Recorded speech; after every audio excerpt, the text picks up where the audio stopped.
You want to start the show? Yeah.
Did I just say that opening was ridiculous for me? That's what we do. Oh my That's God. what we do here on the As soon as I Legion. saw that, I was like, what the hell is going on? That's funny. Oh my God. What's going on, everybody? I am Extra Zero, the producer, and today technically I'm hosting today. Normally I'm just the co-host, so I'll be hosting today's show. And No Green Rocks has some stuff going on in the background, but it's an exciting show because we have a great guest with us. We have the awesome Endymion TV here with us. I've been a big fan of your content for quite some time, so really excited to have you on today with us. Thank you. Yeah. And I'm excited to have you on here too. I was muted for some reason. I don't know why. Welcome to Legion of Endymion, everybody. Thank you for covering. I It's all good, man. I'm happy to be here. These things are fun to do. I didn't really have like an opinion on it until I did it with Drinker and Mauler, and then I did it with Yellow Flash. And I was on with Yellow Flash for hours, and just like, and I think like the bug of like live stream bit me, and I was like, you know what, this is actually pretty fun. So I actually don't mind doing this. Flashcast. I thought I would hate it. Flashcast goes a long time too. Yeah, that's one way to get broken into live streaming. I'll tell you that. Yeah, we were live for like 4 hours or something. I think I left and they were still live, and I was like, Jesus Christ, guys! But like, whatever, You should it's fine. check out the EFAP streams. They go like 7 hours, sometimes 8. You know, I can't. I don't even know if I have enough to talk about for that long. I'll just like lose my mind. yeah. I suppose it depends who you hang out with. You can talk with for hours. That's true. Well, we only have you for a limited time today, so let's go ahead. We'll find out how everybody's doing, and we'll get into our discussion. We'll start off. CJP, how you doing, man? I'm doing fantastic. I just got monetized on YouTube. Hell yeah! Yeah. Nice, dude. Congratulations, bro. So I got the partner program set up. Gonna do get the super chats and all that set up. So yeah, I'm doing pretty darn good. Hell yeah, That's good. All right, Oculus, how about you, buddy? Doing pretty well. I posted a couple memes on FNT with Dean Kane on, which was pretty cool. Hell But yeah, excited to be here. yeah, I've only That's watched crazy. I got Dean Kane. snippets. I mean, they've been pulling in huge guests. You know, I mean, I was surprised to see they got Vivek on as a package deal with Benny Johnson. So it's like, hell, I mean, I'm really excited to see who they pull in for the rest of the year because they started off. Eventually, I predict Elon Musk, maybe Gina Carano, even Donald Trump, possibly. I'm sure they'll get Gina at some point. Donald Trump on a panel would be fucking hilarious. You know what we should do? We should do what Master TDS does and do a bingo card for Friday Night Tights guests. And speaking of, I think there are almost 300 like FNT episodes, so 12 more to go. Damn, bro. Yeah. Congratulations to them. We love you guys. The Legion was birthed out of Friday Night Tights, so we always have a special place for them. Because you know they have the biggest panel. It's a huge panel. It's a great panel. It's not as big as my panels, obviously, but they have a fantastic panel over there. Good people. He probably just beat Gary in the head with, "Why don't you stream this on Truth Social?" Moving on, Kenzo. Oh, go ahead. Yo, I No, don't go know ahead. about anyone else. I don't know about anyone else, but I am so fucking hyped for the Super Bowl, right? I don't know if you know. I recently became a long-time diehard Chiefs fan. So I'm just, it's going to be fucking hella lit, man. Who's with me? Come on, chat. Let's go. Well, you'd I- probably be more I just excited care for Taylor about the- Swift. Let's be honest. I just want the Deadpool Oh. trailer. That's all I care about. Yeah. Oh, we all have our Me reasons too. for tuning in, I'm sure, but let's just all support the Chiefs. Let's do this. I know my boy. I don't Danny's even know More who's excited playing. for Taylor Swift. Let's be honest, Kenzo. You look suspiciously like Cloud today. Yes. This is It's this the is a 69 version. Queefs. Come on, get it right. Oh, okay. Next up, True Pop. How are you doing, man? Yeah, I'm doing okay. Well, yesterday I had the pleasure of watching The Iron Claw in cinemas. What was that? I want to know how good that was. It was really good, but if I seem down throughout the stream, that's because it's a very sad movie. It kind of sticks with me as well. But no, fantastic movie, fantastic performances all around. I am 80 subscribers away from reaching 2,000 subscribers. So Hell yeah. hella hype. So Yeah, I- I'll try my best not to Subscribe- live stream. Yeah, I'll try my best not to live stream too much because that's been losing me subscribers. So videos and videos for me for the next few weeks. And yeah, keep going with the shelves. Loads of Suicide Squad topics I'd love to talk with the guest. So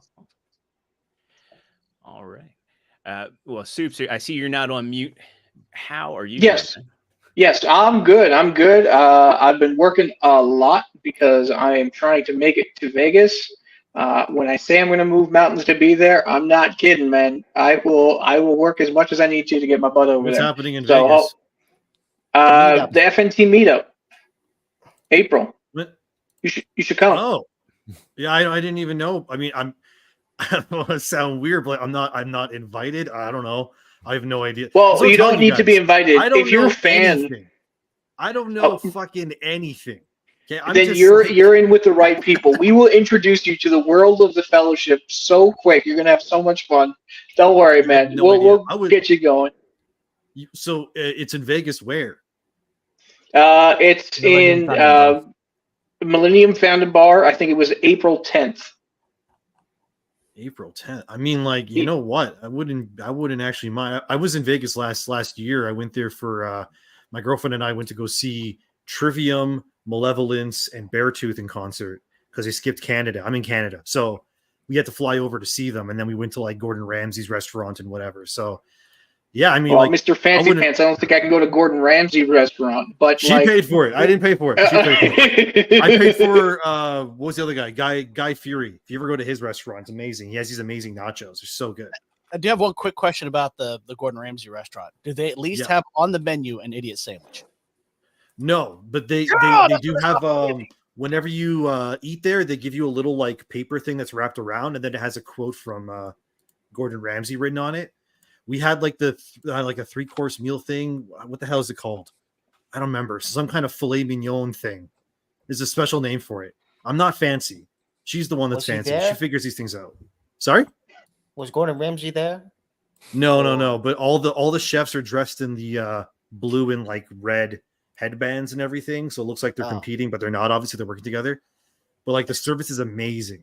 Can't I believe used to work in a restaurant, so they don't have an idiot sandwich on the menu. That's disappointing. No, Or their the shit is raw. expensive, dude. And they're like you can buy like memorabilia stuff at the front. It's super expensive. It's like you want to buy a chef coat. It's like 200 American. It's insane. But that's what it is. So That sounds awesome. Yeah. Maybe we'll go. Maybe I'll be able to go there. But I'm just working to get my butt over there. So hopefully I'll see everybody there. I'm also helping people in the background with video editing. So if you guys ever need any help, my DMs are always open. I'm always happy to help any one of you. Extra Zero, my dude, how you doing today, man? Hey, I'm doing pretty good. It's just my birthday weekend, so I've been, just kind of coasting. It's funny, we were talking, about doing the whole Brazilian steakhouse thing. I'm going to be doing that tomorrow. I have a buddy whose birthday was actually yesterday.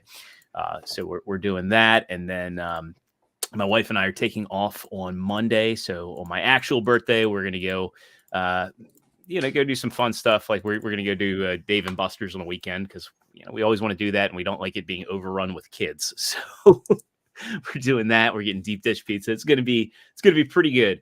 So, and then I'm probably going to get some gaming in, man. I've been playing Helldivers 2. I picked that up last night and been enjoying it. And, I hit up Lethal Lightning. I was like, did you get it on PC? Because I need people to play it with because it's a fun game. But is it not crossplay? It is crossplay. So right out the gate, you get a QR code. You can enable crossplay, so you can set it up. Because I have consoles as well, but I picked it up on PC just because I have a relatively new gaming rig and I want to put that through its paces. Okay. Well, I'm getting it today, so if you need my PSN or absolutely, man. however the hell it works.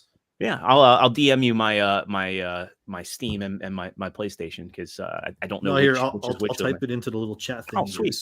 This is my PSN. There it is. Make sure it's in private chat. Yeah. Yeah, it's in. I don't even care if people know what my PSN is. It doesn't matter to me. It's fine. Like I said, I'm like pretty lax about all these kinds of stuff. Half the time I don't know what's going on. So apparently there's an FNT meetup and I'm like, I don't know.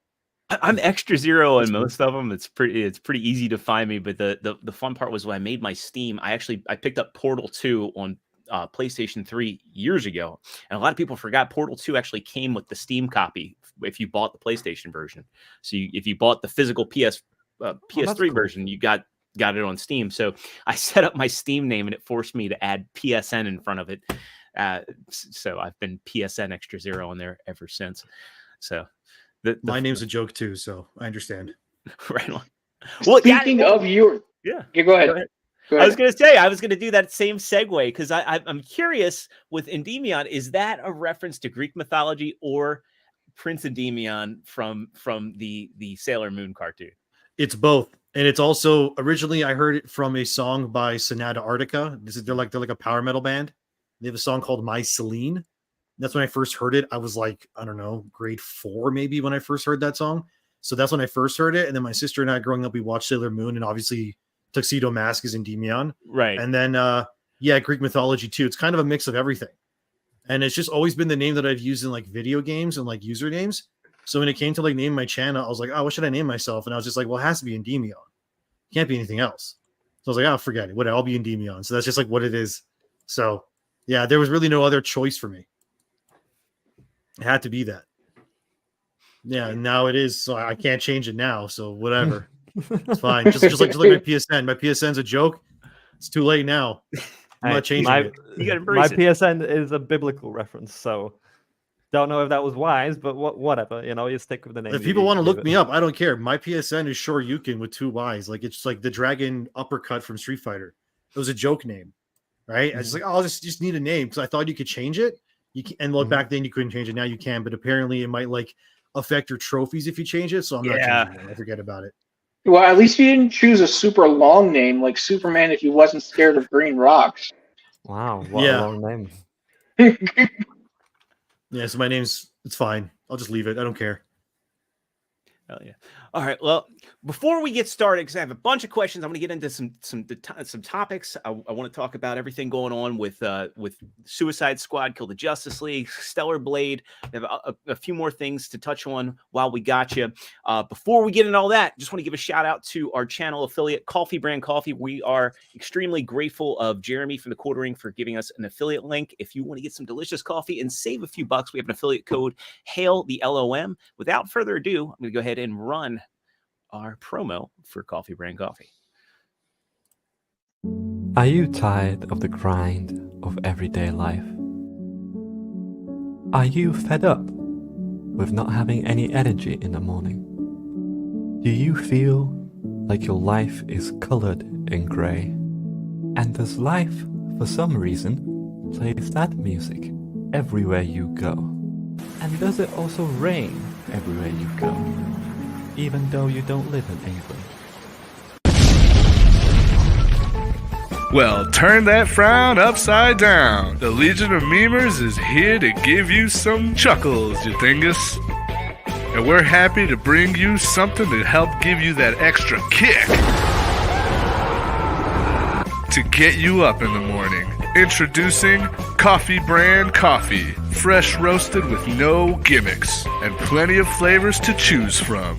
Use code HAIL the LOM to get 10% off and to help support the channel.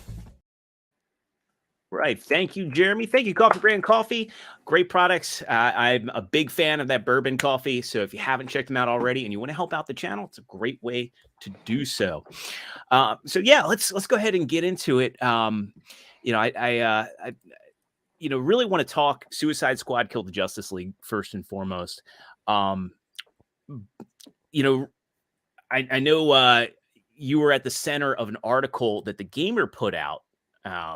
What was your overall reaction to that? I mean, was it like one of those things that you felt like you had made it, or were you just kind of like shaking your head and disbelief that people are simping for a game that seems to be universally disliked? I didn't even realize at first. I think I was like researching something and I was listening to a Yellow Flash video, and then he brought it up and then he's like, and then Endymion, and I was like, wait, what? And then I clicked on it and I was like, oh, I'm in an article. Then I started reading it and I went, okay, so they're aware of me. It's not the first time. I was also in an IGN article once, but then they discredited me because I guess someone there doesn't like me, which is fine. And then I was in that parkplace.com one, which is like cool because I'm friends with WDW Pro and those guys who like run that one, so that's fine with me. I was like, that's cool too. Yeah, like it's just cool. I don't really know what else to say about it. It's good to know that like what people talk about, like myself and others, that we are being heard and they're aware of us. That's the good thing about it for me anyway. Yeah, I know. True Pop, who's on the panel here, he had a bit of some viral tweets go around. I don't know if you saw those, but he was getting you got quote tweeted by Chris Raygun and Movie Bob of all people for very mild takes. On, Well, yeah, the game came out like 3 days early. If you paid like a ludicrous amount of money. So what I did was just upload clips of it on the internet, and people got so mad at me. It was unbelievable. I doubled my follower. Whatever I had, I think I had 400. Now I'm like 800 something. Mm-hmm. So people really reacted passionately, and people are reacting passionately to your videos too on the Suicide Squad. So what are your general thoughts about it? I know you hate it, but yeah. I think it's a colossal waste of time on their part. I think most live service games are. I think nobody really wants them. And I think the major reason why it's not working is because they ruined a franchise that had nothing to do with live service, and they went in a totally different direction, because you have 3 games that are basically action stealth adventure games, I guess you could say. And then suddenly it's like, oh, we're just going to turn it into like Fortnite or something, or more like Crackdown. I guess that's kind of what I got the feeling from when I first saw it.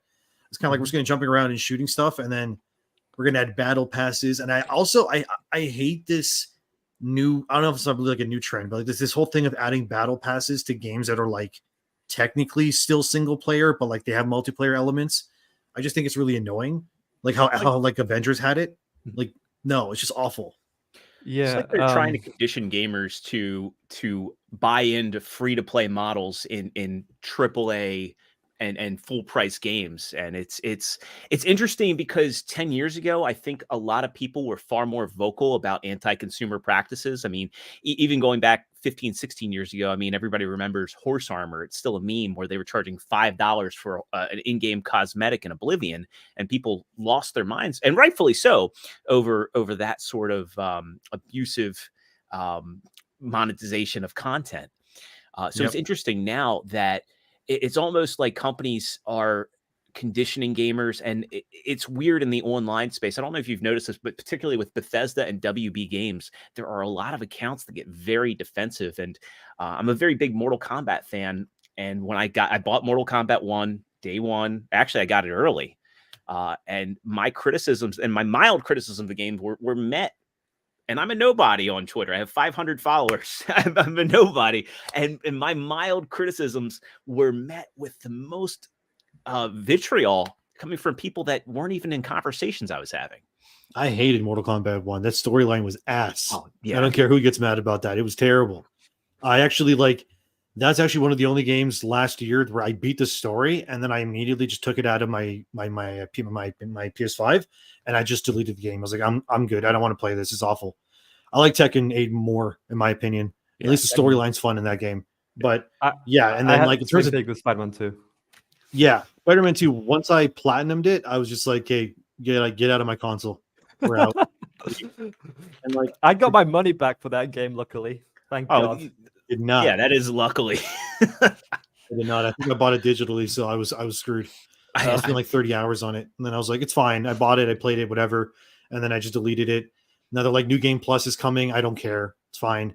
I don't even know if they're going to release DLC for it. Apparently, there's rumors there's like a Daredevil DLC, but like.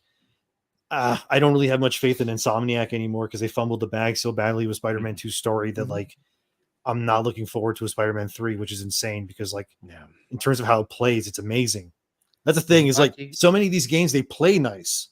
It's just that like the world and the characters and the writing is just god awful. Yeah, and it gets in the way. I mean, when I was playing Spider-Man 2, it's like I don't want to ride bikes with Harry. I don't want to go. I like that scene. I like, but now that I played all of it. If it was a 15-second cutscene, fine. But you do it 3 times in the game, and then there's the music history museum where you have to go for. And somebody told me I was wrong because the first thing I did was I went right to Rio Morales to end the mission, and they're like, "No, Miles, why don't you look at some of the exhibits? You have to go through and get these history lessons." I'm like, I work a 50-hour work week. I don't want to go and get a history lesson. I want to be Spider-Man. I want to swing around. This is why I was saying this is a big reason why there's certain missions in that game that feel like they were designed to be put on a PowerPoint. There's the one where you're Miles and you get the one kid asks the other kid out for graduation. Right. And the way that mission is structured, you actually can't move Miles once he starts like asking his boyfriend out. And it's just like they just basically design these missions so they can put it in a PowerPoint to increase ESG. It's the same thing with the spray painting one as the Death Row. Fuck right? you, It's all the same BB thing. Ink. Yep. Yeah. Well, thing. that's a great segue because you did a really good video on Sweet Baby Ink. You know, we're friends with side scrollers and friends with Melee Games and Melee Games. James and Kay uncovered a lot about Sweet Baby Ink and brought it to the attention of many. But I enjoyed the video you did where you highlighted and one of the things I love about your videos is you bring the receipts. They're very concise, and you had the footage of Kim Belair basically saying she doesn't care what happens to companies as long as they get their messaging out there. And you know, one of the things I happened to think about was what can we do as gamers to push back against that? I mean, we can vote with our wallet, but it doesn't stop them doing that damage. So do you have any thoughts on other than going out and buying stuff like Stellar Blade and Helldivers and spending our money on the stuff that is fun and doesn't push an agenda? Have you thought about like what we can do to further push back on those sort of companies and consulting agencies? I think beyond voting with your wallet, which I think is the number one thing you can do. Besides that, I would say what else you can do is we can just try to foster a community of people that become like-minded and informed, so that whenever we see something is marked with Sweet Baby or whatever it is, that we can all unanimously agree and go, okay, that's something we all need to avoid. And it might end up making things more covert in the future in terms of how they go about things.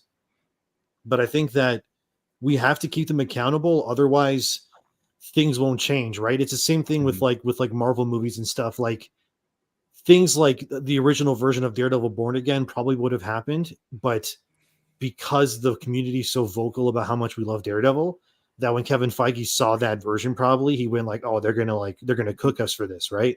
So he got rid of it and restarted. And we need to keep pushing for quality, because especially Western companies, they really want to make it so that we accept any slop they give us, and they expect all the money for it. And it's a big problem too, what you said about how full price games have like battle passes and DLCs, which I think is insane. It makes sense, especially because if you think about it these days, not a lot of games have expansions anymore.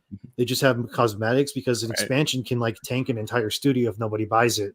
But if they make like 100 skins and it only takes like 1 or 2 people to make each skin, the return on investment can be much higher than an expansion. So I get it, but it sucks, and that's why I feel like these, like, so far anyway, this year alone, like all the games that have been doing amazing have been like either Japanese games or games that are not full price, like Helldivers 2, for example, Pal World, which is both Japanese and not full price.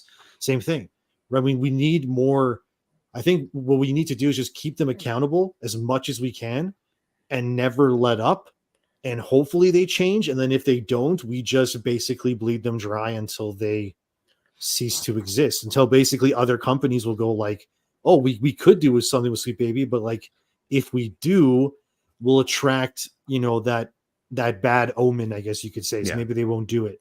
And I think we've also realized that a lot of games that have been doing the best, they're games that aren't really very political at all. I mean, the only game I could think of that's done really well, that is sort of somewhat, I guess you could say, woke, would be technically Baldur's Gate 3. But in Baldur's Gate's case, they were smart because all of that pandering woke stuff, it's in the game, but they give you the choice to not engage with it if you don't want to. So, for example, if you're like, I don't want to, I don't know, you don't want to see like two guys kiss or whatever.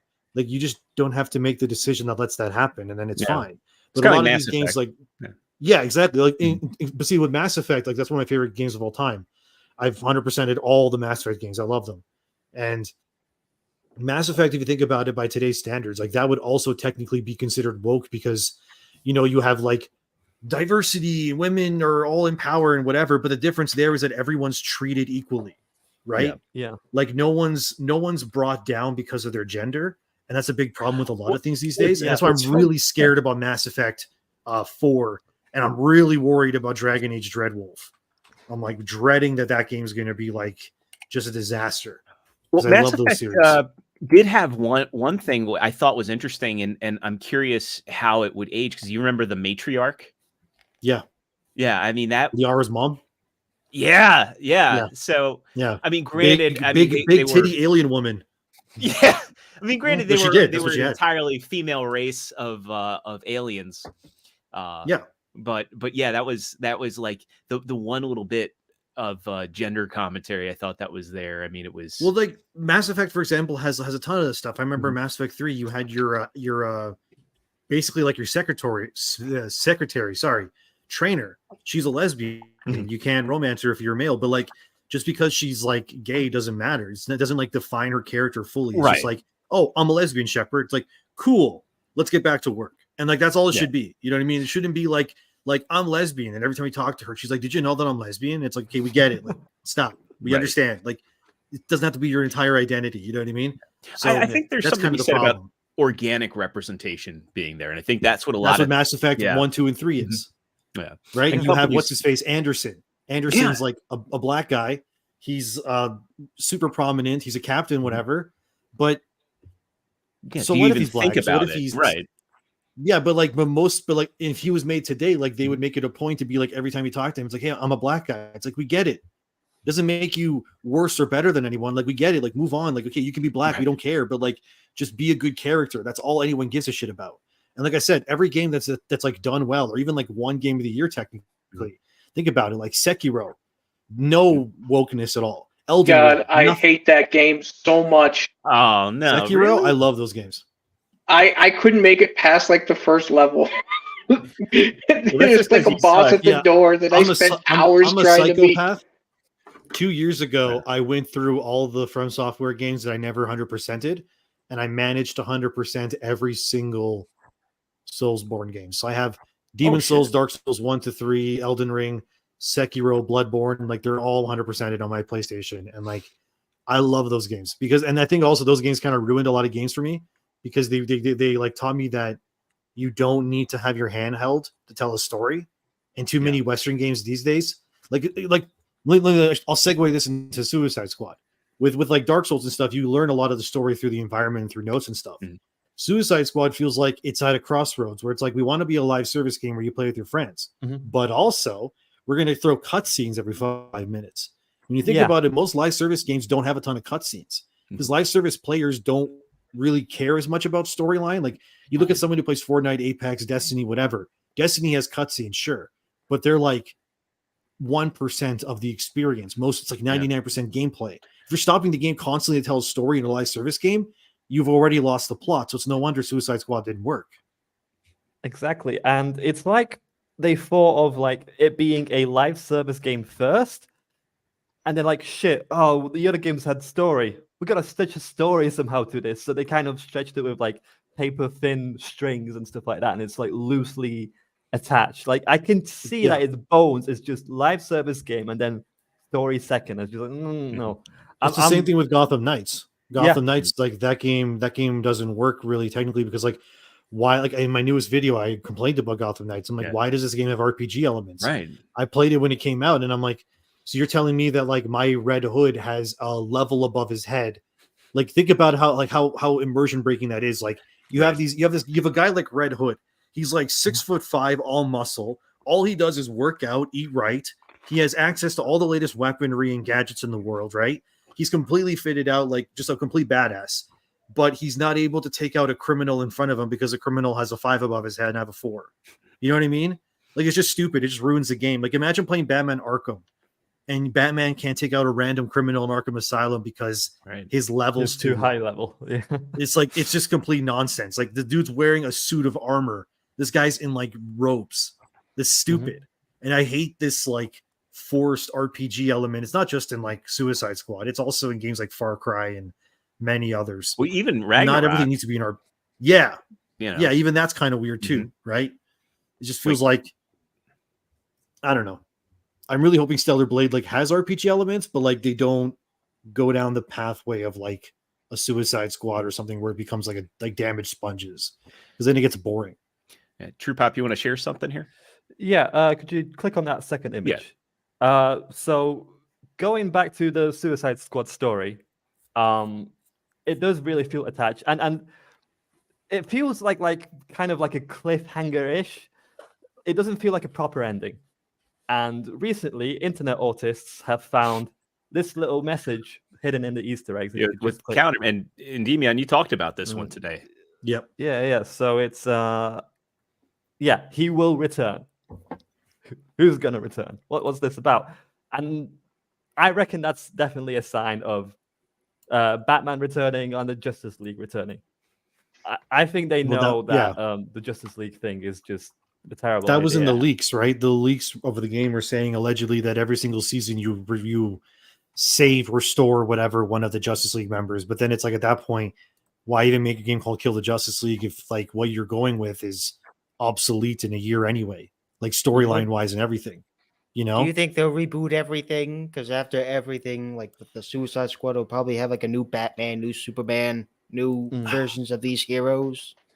I would just rather them, honestly, I would rather them just take Suicide Squad and just be like, this never happened. And then just make a Batman Arkham 4. Like, honestly. Or pretend the Suicide Squad game never happened. Only the Arkham Knight finishes it, and that's it. Yeah, I mean, in one of my videos, I talked about how what I would have done is like a sequel instead would have been like a Batman game where like he joins the Justice League, Brainiac can still invade. And then the game could just be about Batman saving every member of the Justice League and then taking on Brainiac with a revived Justice League, right? But you're still playing as Batman. But killing him, making you play as these people we don't care about is just stupid. Yeah. Well, instead, we're getting these characters in the next couple of ones in season 1 of live service Suicide Squad. Looks so bad. Nora Freeze. Freeze. Like, are you kidding me? This is what I'm talking about. Like they're grasping for straws. Nobody wants to play as Nora Freeze. Nobody. If And you're they're going to put mostly any Batman character in there, yeah, exactly. If you're going to put any character in there that's like going to be Ice, I guess you could have just put what's his name, Captain Cold. Yeah, I that guess. would make more sense. Killer Right? Frost. You could have him like shooting ice in front. Yeah, anything. This is stupid. Like they're just putting her for because they want women in, and then Joker being in there alone is just nonsense. It just I hate the whole multiverse thing. He feels like a kid Joker or some shit, you know, kind of like that Batman animated series where one of the Robins got turned into Joker. He kind of feels more like that, not the official Batman Joker. Beyond? No, not Batman Yeah. Beyond. Was it Batman Beyond, Batman Beyond. yeah. The nanomachines or whatever inside of him turn him into the Joker. Yeah. All of those are terrible, but Deathstroke, that's the only one in there that I'd be like, Deathstroke, it should have been like Deathstroke, Killer Croc, Killer Frost maybe, or Captain Cold, and then like somebody else. But like looking at that, it's like I don't care about any of those until the very end. But But aren't you at that excited point, it's too about late. Zoe Lawton? Like, geez, what the hell, Endymion? Just Zoe, yeah, Lawton, see, everyone. Yeah, having geez. her there feels like Deadshot's Hawkeye and she's Kate Bishop. Like it's pointless, you know. Like we don't need that. And like I said, Joker's just stupid. Him being there is just ruins the ending of Arkham City. And like that's my problem with a lot of these things like Suicide Squad or something like Marvel's Secret Invasion is that they retroactively make other things before it worse. You know, because now when you play the Batman Arkham games, the whole time you're thinking this is all for nothing because Batman's just going to get shot in the head by Harley Quinn anyway. Yeah. Right. And it's the same thing when you watch Secret Invasion and it's like, oh, Rhodey was a Skrull the whole time. And it's like, okay, now you just made Avengers Endgame worse because now when Tony's dead, that's not Rhodey, which makes no sense, right? It's just stupid. And it's the same thing with Echo. It ruins Daredevil. It ruins Kingpin. It's just they're making a lot of these decisions that are retroactively not even ruining the thing that they're in, but they're ruining things that are actually great before them. And you can make the same thing with Star Wars too. Disney Star Wars, right? Like now you watch original movies and you're like, I know that Luke dies because he gets tired. Yeah. You know, I know that Leia's going to fly through space using the Force. Like just stupid shit. And you're like, this is nonsense. And like I said, all of these things are making. Forgot about that. Yeah. Lightspeed as well. What was the name again? I can't remember. The pink haired lady. Oh, Holdo. Holdo. That's another thing you never introduce into your universe, something like that, because now everyone's going to be like, well, why don't you just Lightspeed through a Star Destroyer every single time, right? Yep. It's the same thing with Marvel. Like once you introduce characters like Captain Marvel, Gaia, and now Echo with all her bullshit powers. Well, as soon as I watch Captain America: Brave New World, the whole time I'm going to be thinking like, where's Gaia? She's like with Shield. She's working with Fury. Why do you have this guy with Falcon wings fighting Red Hulk? Just send Gaia. She has Captain Marvel DNA and Hulk DNA. Like she could take out everybody instantly. And this is the problem. We introduce these kinds of concepts. They're not thinking about the future. They're just thinking about like, how can we pander and, girl boss shit? And then it ruins everything. Well, speaking of like Marvel, did you see the private chat I put in? Yeah, I mentioned like the Daredevil, like how they ruined him and the Kingpin. But I found something that was really interesting with an article from Comic Book Movie. You want to pull it up? Yeah, let me go ahead and I've got this teed up here. Because Jon Bernthal was at like a fan convention. He even mentioned he hated like the original idea for Born Again before like this whole creative reboot that happened. So that just a quick shout out to chat. I see you guys are popping. We're gonna start bringing up chats a little bit later into the show, so you're not being ignored. You're just just be patient with us. I promise we'll bring you guys up soon. Yeah. The thing is, before the creative overhaul, they were going to kill off Callan Page and Nelson Foggy off screen. Yeah. That was the supposed rumors. Obviously, now we're just seeing shots of Foggy, Karen, and Matt discussing down the street. I think Foggy still dies though, because there was a video I saw on Twitter. Yeah. Kill bloody Karen! Don't kill Foggy. No, because there was a scene on Twitter that I saw of someone recording it, and you see Bullseye walking towards Karen Page, and he says hello, Karen, and he pulls up like a silencer, and then you hear her yell like really like Foggy, like really loud, and then there was like shots of her because she had her birthday or something on the set.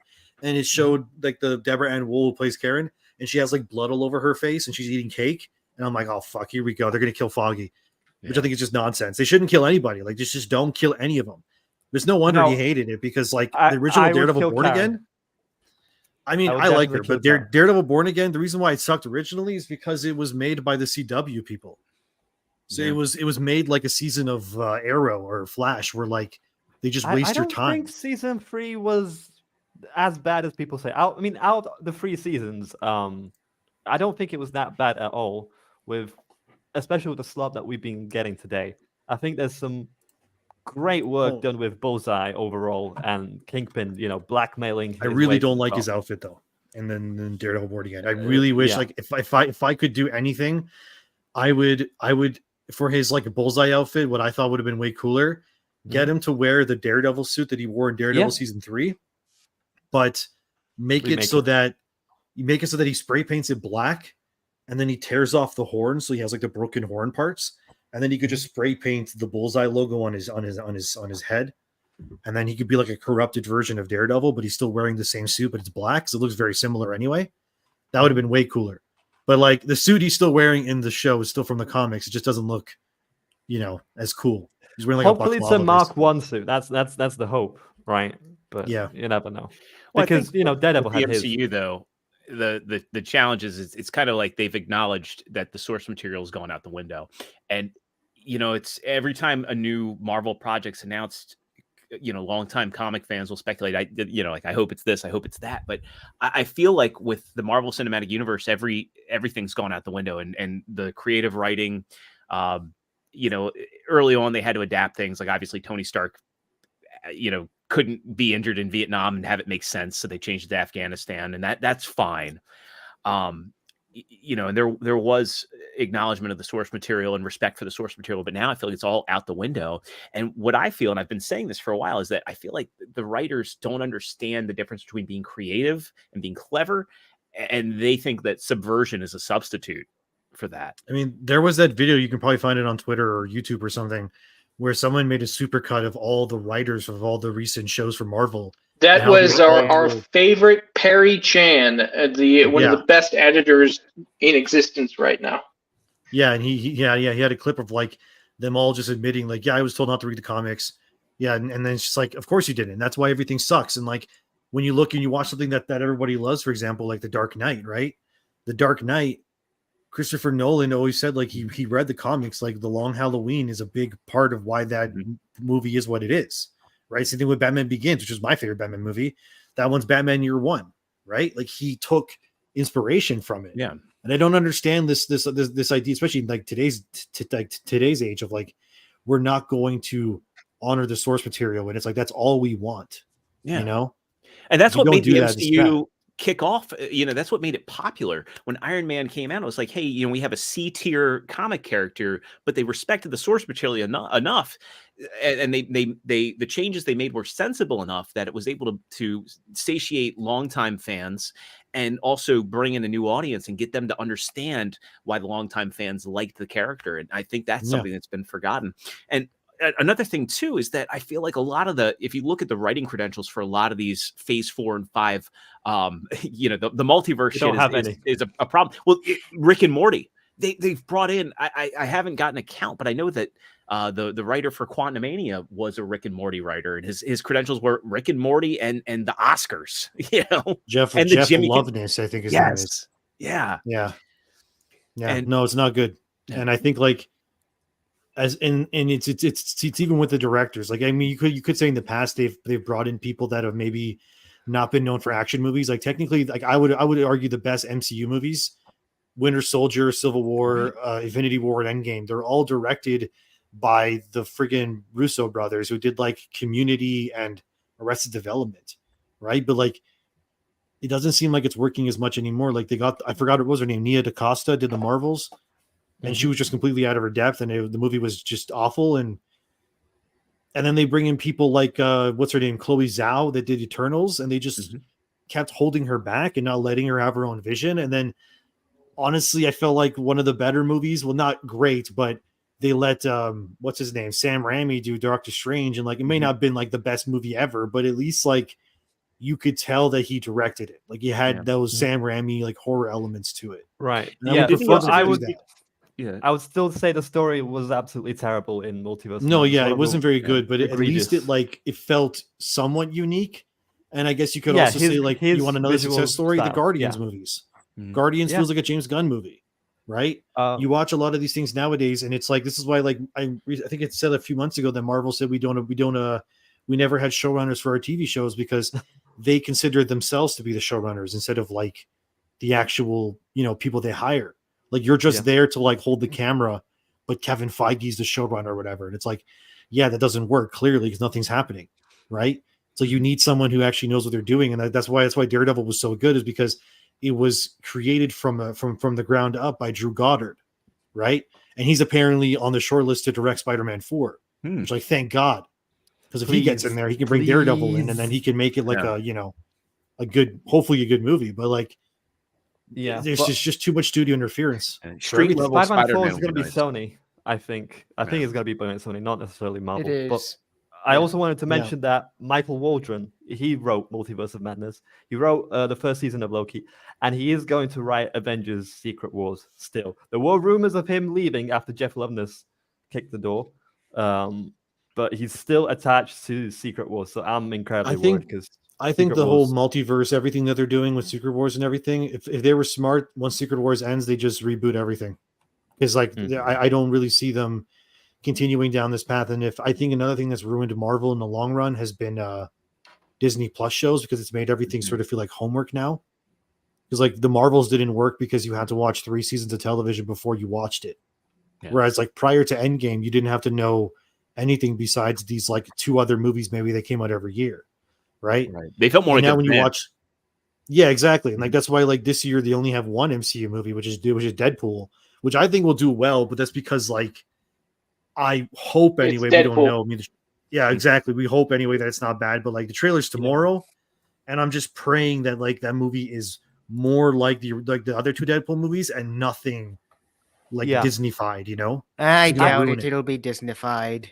Well, I reckon it'll be like a Spider-Man No Way Home situation, because No Way Home was made by Sony. This is going to be made by Fox, so it's going to definitely be drawing a large audience. And I reckon it'll be very fun, a fun movie to watch. I don't know if the writing is going to be any good, but I was reading that they're saying that they're saying that Deadpool's going to save the MCU. Like this is the movie that's going to make or break it. No Way Home didn't save the MCU, even though it's good. It didn't save. Guardians 3 didn't save the MCU either. Yeah, Guardians 3 made less money than it should have because of the brand destruction that they did. Yeah. So yeah, I know it's bad. I have a feeling, but what's also interesting is like when you look on the flip side of it, like what they were doing with Marvel is like now DC's actually in a good spot where they could actually rise above them if they do it well enough. But I don't know if they will, of course, but like we'll see. But it looks like Superman Legacy is going to be like hopefully great. Good. I don't know, but hopefully they embody the character properly. That's the issue with Cavill. Cavill was a great Superman. It was the direction that they were bringing it in was not who Superman is. There was a lot of like weird. This one is going to be like more in the Superman mythos, kind of personality. There's a lot of weird things. I remember Zack Snyder originally said if he got to make more movies, he was going to make it so that like Superman's son, who doesn't have powers, becomes Batman, because Batman dies at the end and defeats Darkseid, and like all these weird things that he wanted to do. And it was like, thank God that didn't happen. Wait, Lois Lane was going to be pregnant with Bruce Wayne's kid. If that's a thing, I have no idea. Superman was going to get cucked, is what you're saying. I don't know. Yeah, but it was just like what I also said when I was talking to Drinker and Mahler a few days ago on their open bar. I'm a big fan, by the way. Sorry, I'm a huge fan of Mahler. I have a picture of him behind me. Mahler's really nice, by the way. I talked to him like off screen. He's a super nice guy. But yeah, I was talking to them about it, and I'm trying to lost my train of thought. What was I going to say? So the reason why I was saying I think Superman Legacy is going to be such a big hit is also because James Gunn doesn't seem to be screwing with the casting at all. And I remember Chris Gore saying that like he was so happy when he saw the casting for Jimmy Olsen because he looked exactly like what you imagine Jimmy Olsen would look like. Ginger, white. Yeah, and they broke the ginger side white, curse. Yeah, exactly. Yeah, and that's the thing is like it feels like James Gunn knows that if he wants the DCU to work, he can't have any controversies with like casting or anything, and he's just going to be like, we're going to bring it back to classic. Everyone looks like they do in the comics pretty much, and that's it. We're not going to screw around and be like Jimmy's this or Jimmy's a black guy like he was in Supergirl or whatever. Like we're just gonna Jimmy looks like the Jimmy Lois Lane is a white girl with blue eyes and pale skin and brown hair the way she's supposed to look. Superman, whatever. You know what I mean? And Supergirl as well has been cast as well. Yeah, exactly. House of Dragon actress. And that's what I'm saying. As long as they keep it that way and they just keep it classic, and doesn't mean you can't have diversity characters. You can have Jon Stewart and whatever else you want to do. I mean, like Hawkgirl's played by a Latina actress and stuff too. It's fine, but it's have the minor cameos and not like major roles. Yeah, exactly. And I feel like James Gunn, especially of anybody, he's probably the one that should be helming something like this because he's such a nerd and he knows so much. I mean, I don't know if anyone here watched Peacemaker, but like if you know the main villain of Peacemaker, like it's so out of out of like left field in terms of like what the show you thought was going to be. I don't want to ruin it if you haven't watched it, but like it's such a James Gunn thing. Yeah, and that's why I'm very hopeful for Superman. And if they're smart, like I said, they could like destroy Marvel, but like, and I feel like Marvel, even in terms of video games, like their video games, they're pandering as well. And then, like with WB, they're also screwing around with their games too. They're kind of messing everything up, and they want to make everything into a live service. So, which I don't think is obviously going to work, because it's just like, especially people like my age or older, like I'm 31, like we don't have enough time to play all these things, live in all these worlds and whatever. You just can't do it. You maybe like one of them you can play, and then that's it. You have to just pick and choose. There's too many of them. Yeah. And then if you have multiple platforms, it gets even worse. Exactly. Like, go play Fortnite, go play Destiny, go play Suicide Squad, go play whatever. You're like, I can't. On the topic of games, I have a, I know you're limited on time, so I have a few questions I want to ask. I know your channel started out, I know you said your first video was horrible. I didn't think so. When your first video, you started the EX series, and when you started off on YouTube, it was 2021. And I'm kind of curious what your inspiration was. Was it us being all locked inside and looking for something to do? But I liked kind of how you started off, where you're kind of asking questions and making kind of wish list items for games. What was your inspiration for starting your channel, and how did you find yourself getting into some of the culture war topics that you in the long form that you have today? That's going to be a lot of so basically my whole life people have told me that I should get into like news or content creation and that stuff, and I was always too afraid to do it. And then finally during like COVID, we were all locked inside. I was working in a restaurant, and I was like, this is my only time I could actually try doing this, where I'll have like the time and energy to like try it. So I tried doing it, and originally obviously it didn't work. I like 3 views my first video for like months. I didn't hit 1,000 subs until August 2021, I believe it was. And the thing with the whole culture war thing was that that's always been a big thing for me. If any of my close friends would like, vouch for me, is that I always kind of talk like that in private too. And I was kind of afraid of like the YouTube guidelines. I didn't know if I was allowed to speak the way I speak now. And then I remember just seeing people online complaining about Elden Ring and being like, oh, Elden Ring's like bad because it's Japanese and whatever. And I went like, this is stupid. So I kind of like let the real me out for a second and in that video. And then that video ended up like, it's still my most watched video of all time. It's like 2.3 million or something like that. So once I saw that, yeah. So once I saw that, I kind of went like, okay, there's people are clearly want me to be my true self instead of like this sanitized version. Yeah, authenticity is great. Yeah, that's what authenticity will take you a lot farther than playing a character. Yeah, so then I just started to just be myself more and more and more, and then like in September, I want to say September 2022, that's when I really just sort of like went, okay, I'm just gonna be myself, like whatever. If people get mad at me, I don't care. And then I just like went down that path, and I never stopped, and now I am where I am. So people ask me like, yeah, how do you get started? You have to make content that you would want to see, and just keep it high quality and consistent. That's really all you can do. And then obviously it's a lot of luck. Yeah, obviously. Because you're coming up on about 220,000 subscribers, and how's that felt? And I know we talked about the gamer. It seems like people that are critical and push back on your commentary don't seem to phase you. But what's been your response to the channel growth, and where do you see things going? Man, I just kind of want to keep doing what I'm doing. I've been like obviously playing with the idea of doing live streams or maybe a podcast. But if I did a podcast, it wouldn't be very long per episode, just because I can't talk for that long. I start like falling asleep and shit. That's just how I am. Yeah. I kind of just, when I look at the numbers, honestly, most of the time it kind of scares me, because you have this expectation of like, you have to reach a certain thing. Like for me, I have like in my head, like within 24 hours, I need to like hit these milestones with every video. And if I don't, I'm like torturing myself. And like, obviously my girlfriend could attest for me. She sees me when like, if I have a video that underperforms, I feel like the person that's the most disappointed is myself. Like, my 2 videos ago, I did a video about Stellar Blade. It's currently at like, I don't know, 97,000 views. And like for me seeing that, I go like, should have been 100 in like 24 hours, or something like that. Like that's where my brain goes. And it's like, oh, that video was a failure, but it's not a failure, but it's like just that part of like your brain that becomes this like worst critic of yourself. Yeah. Yeah, that's kind of what it is. It's a very loving and torturous relationship when it comes to YouTube. Because I think anybody who makes content knows you never turn your brain off. You're never not thinking about it. You always find yourself like opening up your app to check your YouTube Studio app or whatever to see like, oh, did I get any views? Did I get any subs? Like, is any of the analytics gone down? So when I see people like MatPat, for example, from Game Theorist, and he's like, I'm retiring, I'm out of here.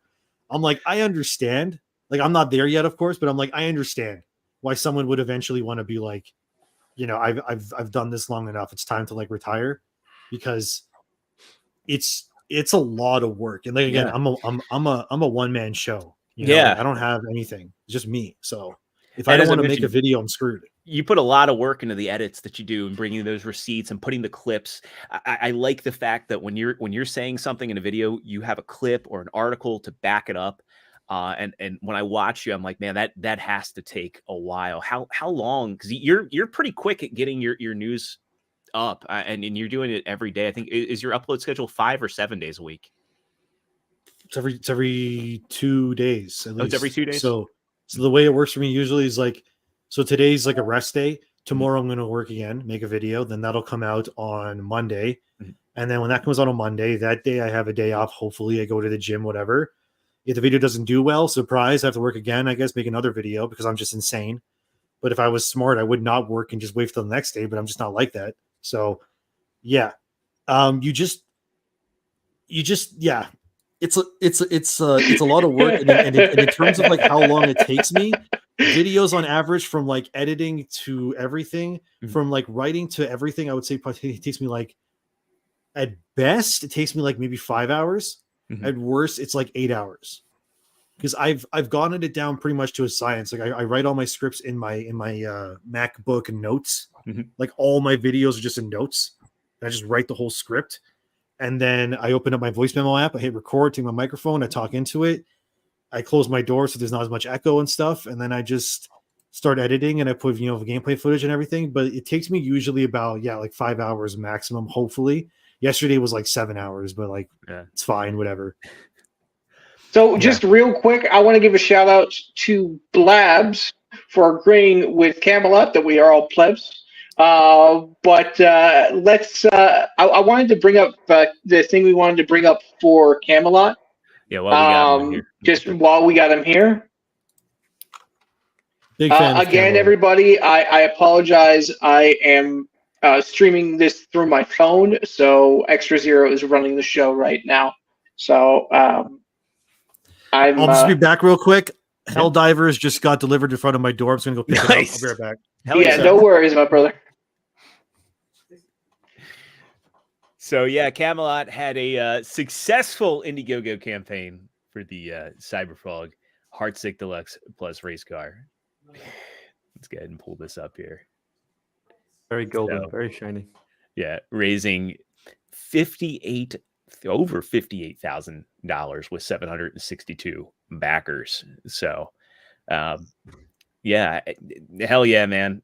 Looking forward to seeing you in action. What's funny is I have family that are diehard NASCAR fans, so it'll be interesting when. So, are you telling them to cheer for Camelot? Yeah, I will be. So. Okay, good. So everybody, let's wish Camelot much success and let him kick everybody's ass because I'm rooting for him. Doesn't NASCAR stand for non-athletic sports centered around rednecks? Yes. Cody, I don't think he'd argue that. Actually, it's shirtless rednecks. Yeah. Oh yeah, they got to be shirtless. You got to make them sound, got to make them all glistening when you're in the car. Yeah, he's gonna be in Phoenix. So. Yep. Good luck driving a car in circles. He can't confirm. Along. Shout out to you, my dude. I saw a tweet from him saying like he's been dreaming about this since he was 9. So like I'm really rooting for you, man. I can't wait to see you kick their ass. Hell yeah. Yeah. Apparently, I can't wait to see you go around in circles a whole bunch. Yeah. Next goal is 80,000. You know, we gotta get him in on that South Park episode. Somebody edited him in with Cartman as the when he was the NASCAR driver. Hell yeah! And he's yelling at Danica Patrick, and he's like, "We're gonna drive around in the oval." Camelot's gonna be driving around in circles, Camelot says, "Is Camelot watching right now?" He is. Yeah, Camelot is in chat. He's saying he'll be racing at Daytona, Phoenix, Dega, Dover, and Charlotte. Then some more funding jumps on. I'll try more and more. Hey man, anything we can do to help you just hit me up in DMs, mate. Good. I just want to quickly tell Camelot, just so he knows, you're one of the biggest inspirations for me for YouTube. So, oh hell yeah! Thanks for doing what you do. Hold on. Let me channel my inner Camelot. Oh shucks. Oh shucks. There you go. I got to keep an eye on when he's going to be in Dover because I can make that. I'm not far from Dover. So. I was watching Camelot videos, man, back when I was just working in the restaurants and stuff, and then I saw him doing it, and that was a big inspiration for me to like start doing it myself. So, yeah. Awesome. It's funny, you know. I've been in this world for like a long time, and a lot of these people are, you know, have inspired me a ton. And it's amazing how like they're just regular everyday people, and they're not like Hollywood stuck-up snobs that will ignore people all the time. Yeah, his videos are great when he's talking about GameStop and stuff. Okay. Like I said, his videos about Tinder, you're like Camelot's Tinder videos are like amazing. Wookie, so I would love to get a sponsor and be able to help Camelot out and put a Legion logo on a race car. That would be unbelievably cool. Yeah. We'll just have to have like True Pop started off where he's got his Pinecone Derby car at the Cub Scouts. What bully me? Because you're the youngest one on the panel. Yeah. You know, we talked about how you got your start on YouTube. A couple more. Just real quick, Endymion, do you need a bounce? I can stay for the like 10 minutes. Yeah, no, that could be time to get through these because good. they're more or less quick hits. One of the things I really like about your videos is you keep your emotions out of it. You're there to give the facts, the receipts. You know, obviously you give your opinion, but you don't get heated. And you know, we have friends in the space, and they bring their emotions into it. You know, I know the passion is there for you, but was that just who you are, or was that a deliberate decision to kind of keep the emotions out of it? Because I'm able to send your videos to my friends who aren't in the culture wars, and they get it. And I like that because you're more digestible because it comes across as more rational. And I'm not trying to talk shit about anybody that does bring emotions into their commentary, but was that a deliberate decision, or is that just who you are? That's just who I am pretty much because I mean, I'm sure a lot of guys on the panel can say like being a man, you just have to be rational and you always have to constantly just be like, you know, you're as men, we have to be solutions first before anything else. And when it comes to work and everything, for a lot of us, it's never personal. It's just like, this is the way it is. Like, just take it or leave it. So this is kind of how I look at a lot of like, you know, opinions as well for myself. I don't have emotion really in it because there's like no point in me getting that way. You know what I mean? Because like I said, like as guys, it's just how we are. Like, it's just, we don't really have time to complain. It's like, I always talk to my girlfriend about this, you know, like whenever you have like a woman in your life, it doesn't sound sexist, but whatever. I don't give a shit. You know, I'll get canceled for it. I don't care. But a lot of women that I know in my life, like, for example, like they get very emotional and, you know, they don't really like look for solutions per se right away. But for like, as a guy, you're always kind of the one that has to. And I think it's also to do because just my personal life, like what I've been through and stuff. Like I never really had the, I guess the what's the word? The pleasure, I guess, of like having the soft thing to land on, I guess you could say. Like it's either like I have to make things work or I drown. You know what I mean? Mm-hmm. So when so like for example, like my dad passed away from alcoholism, and when that was happening, that's a big reason why my content is the way it is, because like during that time period, I was just like, I have to be solutions all the time. You know, I can't be emotional about anything. I have to like, because if I get emotional, then like the whole thing falls apart. You know what I mean? So that's kind of how I always definitely get you, man. My pop's Yeah, not from alcoholism, but he passed away from cancer over 10 years ago. So I definitely feel you, man. That's kind of what it is, right? It's just sort of like if I let emotion get in the way, it will cloud my judgment. So I never allow that to happen. So whatever Nothing gets in the way of the mission. Yeah, you can't, because as soon as that happens, like, you know, yeah, there's like that really sexist, but I think it's a funny quote. Is like, why did they say women and children first? It's because they say that so they can get them out of the way, so the men can think of a solution in peace. That's kind of what it is. Yeah, so never thought of it that way. Yeah, it's kind of like how I look at a lot of things. Just like as a man, you just have to. And like, there goes our female viewership. Don't worry, ladies, it's jokes. Meme us later. We have a female guest next week. I'll probably get canceled. I don't care though. But like, yeah, you have to. Just as a man, you have to be solutions first, everything else second. So that's kind of how I go with my videos. What was that old joke? If a tree falls in the forest and no one's around to hear it, is the man still wrong? That's it. See? There you go. And that's how it is, though. My next question and my final question to wrap up with, and this is the fun one. So, you know, Stellar Blade, it's coming. People are excited for it. You know, I know Yellow Flash did a video yesterday where he was talking about how on the PlayStation Store, it was apparently the top 2 pre-ordered game, and the PlayStation pre-orders you pay up front, so $70 plus tax up front, and it's in the number 2 already. So it's going to be successful out the gate. I know you're one of the tenets of your content is you're a big proponent of Asian media. We saw Godzilla -1 be a huge success. You know, Asian companies like, you know, the director for Tekken 8 is refusing to bend the knee. We see a lot of Asian companies. Some are embracing ESG, but they're starting to dump it. Do you think that they're going to be the leaders in entertainment in the near future? And also, do you think this also really shows the pendulum swinging in those that consume games and movies? Yes, I think that Japan, or really just Asian countries in general, they will become the leaders in terms of entertainment. They already have in terms of like, I would say they already have in terms of video games and in terms of like comics and stuff with manga. Yeah. I mean, if you look at it technically, like, again, take the emotion out of it.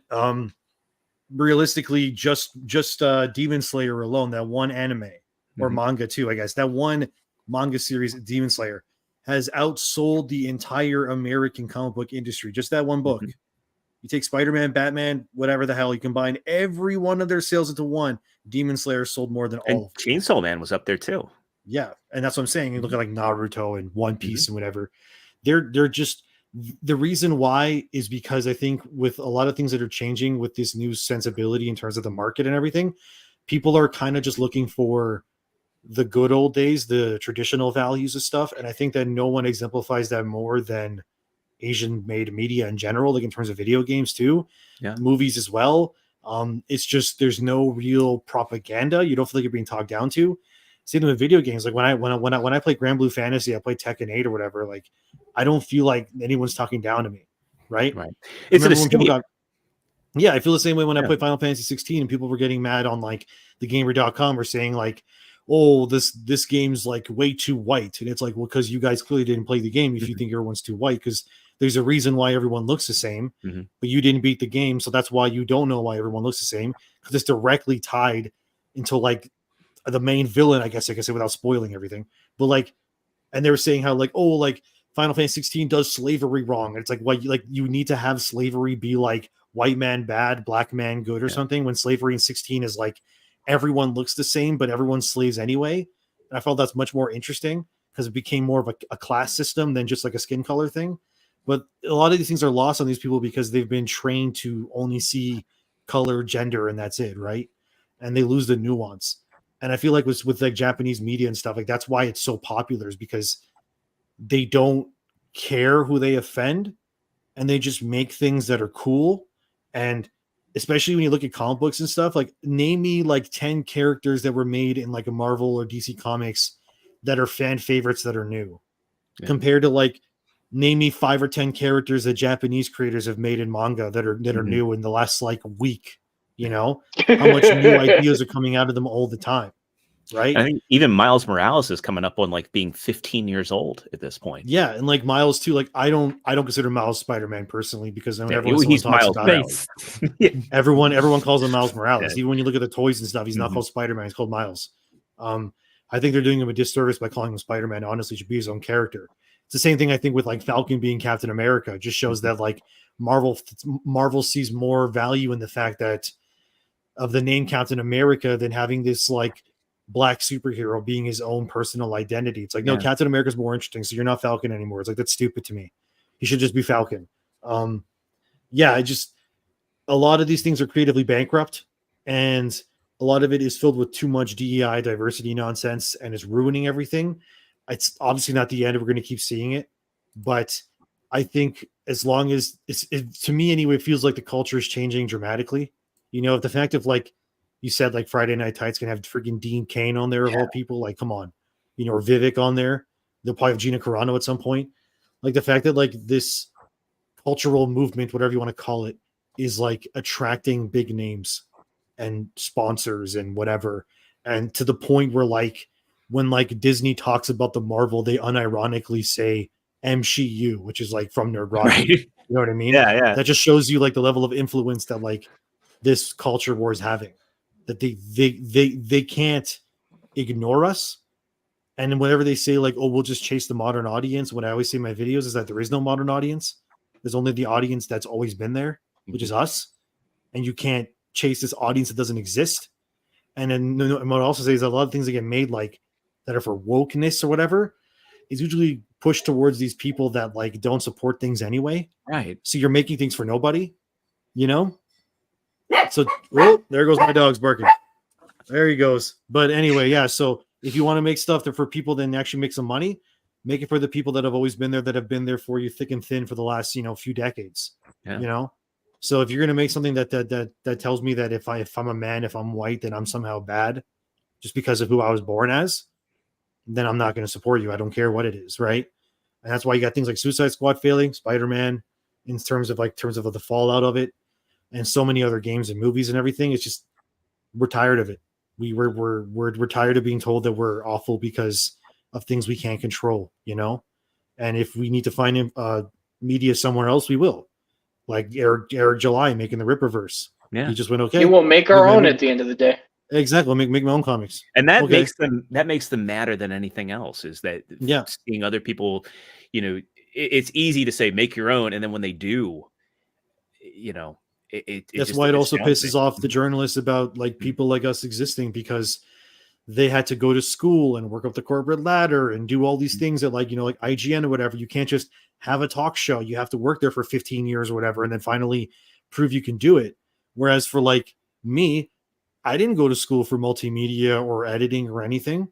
I'm just a guy in my room with a laptop, and it's like, and yet I'm reaching people that they wish they could reach. But that kind of shows you the power of YouTube and the internet and communities. Like we all are technically in a way making these old fashioned things out of date and obsolete. Mm-hmm. And that's what drives them more crazy than anything. But they kind of did it to themselves too. So, I mean, whatever then. Who cares? They can stay mad and they can hate me all they want. It's fine. Yeah. That's what I think. Right on, man. I'm for it. I'm for it. And I guess really when the culture war ends, if and hopefully sensible heads come out on top and people realize the error of their ways, it's just, I guess that the next question is, it's going to feel odd shifting the conversation into just kind of celebrating media again, which that'd be nice. Yeah. I know a lot of people back to like who would win, Hulk or Superman and stuff like that. I mean, like a lot. Remember, I always have comments in my videos saying like, "What would you do if like, there was no culture war stuff? Like, what would you make for videos?" And I'd be like, I'd probably just revert to like a gaming news channel. I would just talk about what I like in video games and stuff. But the problem is that like these problems are so prevalent that like we have to change them. We have to. Yeah. Just like because if we don't change them, nothing's going to change. It's just going to keep getting worse, And if again, keep the emotion out of it and just say it how it is. Look at the numbers and look, if it's not working, it's not working. Yeah. no amount of thoughts and prayers are going to pay bills and stuff. You have to like make things happen. And I feel like that's just what we have to do. And if we want to change things, we got to change them. And you can only change people's minds one at a time. So if someone watches a video of mine or you're erotic or yellow flash or whatever, and that helps them and they realize, oh, there's actually people that think like I am. I'm not crazy. And I think that was a big reason. So a lot of people felt crazy. Like, am I the only person that doesn't like Star Wars? Am I the odd one out? And then they find a whole ass community that's like, no, we all think Star Wars is ass. And it's like, oh, and thank God I'm not crazy. With the normies, like when you have I share videos like yours and Nerdrotic. I share our commentary. I share True Pop's. It's funny. I have a friend who's a normie. I actually sent True Pop the screenshot. I was like, my normie friend shared me your tweet. He has no idea who you are. He has no idea who the Legion is. And yet my normie friend Brian is sharing a colleague's tweet. And so I'm exploding. What can I say? It's great to that's the other thing too, is it's being not afraid to speak out and also share to people, because I feel like at the end of the day, there's a lot of people in my wife's family that watch Marvel still because they think they're supposed to. They watch establishment and legacy stuff because they think they're supposed to. They don't know that there's options, and they don't know that it's effective. They don't know that they're not the problem, I think is the roundabout thing. Yeah. And I think the only way to change things is like the whole saying of like, silence is compliance. Mm-hmm. Now more than ever, I don't care how big your platform is, how small it is. Just use it to change people's minds and show them that they're not alone. And if you can do that, then you can do it. Yeah. And that's really what it is. Even if you only change one person's mind a day or two, it's still better than nothing, Right. And eventually that'll get bigger and bigger. Yeah. Like when I started, I started, I maybe it took me like 3 months to hit maybe 100 subscribers, maybe. So you could say like, oh, his reach wasn't that big when he first started. That's okay. Everything starts small. It's okay. Not every video you post immediately is going to hit 1 million views. Like, it's fine. Just start slow, work, be consistent, bring quality, and be yourself. And that's all you can do. And hopefully, you find people that can, resonate with you, and then that's it. You keep going from there. Yeah. And that's all. And you just gotta be thankful, because like, I always hate it when I see like some YouTubers, whatever, I won't name any, like none in this space, but like, other, like, like the freaking Adam Ross and all those people, like those kinds of guys, where they kind of feel like they're just better than everybody. Mm-hmm. Yeah. I've never agreed with that. Sense of entitlement. Yeah. Yeah. I never agreed with that. I feel like I always say to my audience that like, I'm nothing without them. My voice, my reach, whatever you want to call it, it means nothing if you don't have people watching it, Absolutely. And it's, without this community, the Legion wouldn't even have started, without Nerdrotic and the Fellowship. Yeah, we thank our lucky stars every day that we have them. Yeah, you have to be thankful every single day that you get to do this, and you can never take it for granted. So I never wake up thinking like I'm entitled to 100,000 views. Like, no, like I have to work for them, and that's really what it is. You can never take anything you do for granted, because in an instant it could all be gone, and then everything you worked for is done, right? Yeah. So I'm just thankful every day. I'm not I don't think I'm better than anyone else. I don't think I'm like some, I'm the top dog or some nonsense like that. Like, no. Like I told you guys, I don't even have a desk. Oh shit. You know what I mean? So like, hell yeah, man. Just keep moving. Yeah. That's it. Yeah. And again, we're thankful that you came on today. Yeah, I gotta go. So, really appreciate it. So, hey, everybody watching, you're Endymion TV on YouTube. I believe also on Twitter/X. Yeah, my dumbass made it Endymion YT because Endymion YouTube should have been Endymion TV. It's too late now. Another mistake. It's fine. Whatever. Everybody give him a follow. Share the man's videos. He does excellent work every other day, putting out really good commentary. Anybody, I mean, Yellow Flash has been shouting you out, and it's well deserved. I love Yellow Flash. That dude's great. We do too, man. Yeah, fantastic. He's a friend of the channel, and we're trying to get him on in the near future. It's just a scheduling thing. Now that football's over, I'm going to start harassing him again. But dude, thank you so much for coming on. Hopefully, get to play some Helldivers too soon. And man, really appreciate. I'll be in touch with you in DMs. I want to help you out with the editing and all that, man. Yeah, any tips you can give me is all good. Yeah, I gotta I'm go always here because now. the ribs are ready. Oh, I hell don't want yeah. them to get cold. so I gotta Oh, go- then get the hell out of here, man. Go eat Yeah. something, man. Hell yeah. You Thanks for just having said me, guys. ribs and extra's eyes lit up. I'm a aspiring pitmaster. I have a smoker and I have 3 grills. So that's why I gotta go now and eat them because I don't want them to get cold. So yeah. All right. See you later, my dude. Thank you so much. thanks, guys. See you, dude. Nice Thanks, meeting you. Have a good See day. ya. Thank Good you. night. Bye bye. All right, well, good Bye. opportunity to catch up on chat, man. That was a great interview. Yeah, let's give we were talking about appreciating the community, so let's give Yeah. out let's say hello to chat and thank them for their patience for waiting this long. You guys absolutely rock. You've been popping. I haven't been able to bring it up because it's very difficult to use StreamYards on your phone, apparently. And don't accidentally end the stream because Oh no, I am not touching that button. Yeah, don't. that's Are you easy ruin to it. do on the phone. So just my other show, I had a co-host do that. Yeah. I'm guilty of it on desktop, but we Soups, won't are you go. using the app? No, I'm using the actual browser. Use the app. Oh. It's much more stable. Yeah. I don't have an app for it on Apple on Android apparently. Oh, it's not on Android yet. Oh, maybe it's only on iOS. All right. We got Skirmitar coming in way ahead of the show to tell us that we're late and gay. Well, We are. one day we'll trip him up. We'll go live like at like noon. Yeah, you know what I'm gonna do? I'm gonna immediately next time I bring up the show and just specifically be like, hey, Skirmitar, you're late and gay. We get Superman, if he wasn't scared of green rocks, saying good morning, you heathens. Oh, well, good morning. Good morning. D-Day McLean, our rising star of an editor, saying hail all and saying beware my rage. I made him a mod today. So Oh, no. Yeah, guys, do me a favor. Go watch the shorts. Watch them fully. He's doing a great job on there. Keep up the good work, my dude. The last one was with True Pop Culture, and it was the moment that broke the Legion. So go check it out and have a laugh. Madam Web.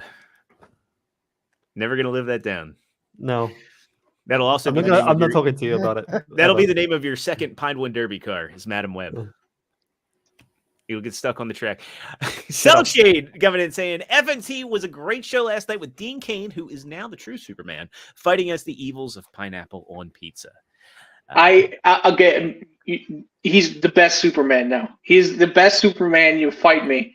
I got no problem with it. But if you guys are going to be in Vegas, Dean may or may not be there. So just a heads up. And if you go, make sure to tag as. No, don't do that. The poor guy. Yeah, don't do that. He'll probably mute you. I wish I had highlighted Triss's comment. She said, "Oh man, God, it's Endymion. I love your Witcher vids. Hopefully he watches." He did Witcher. Ooh. Yeah.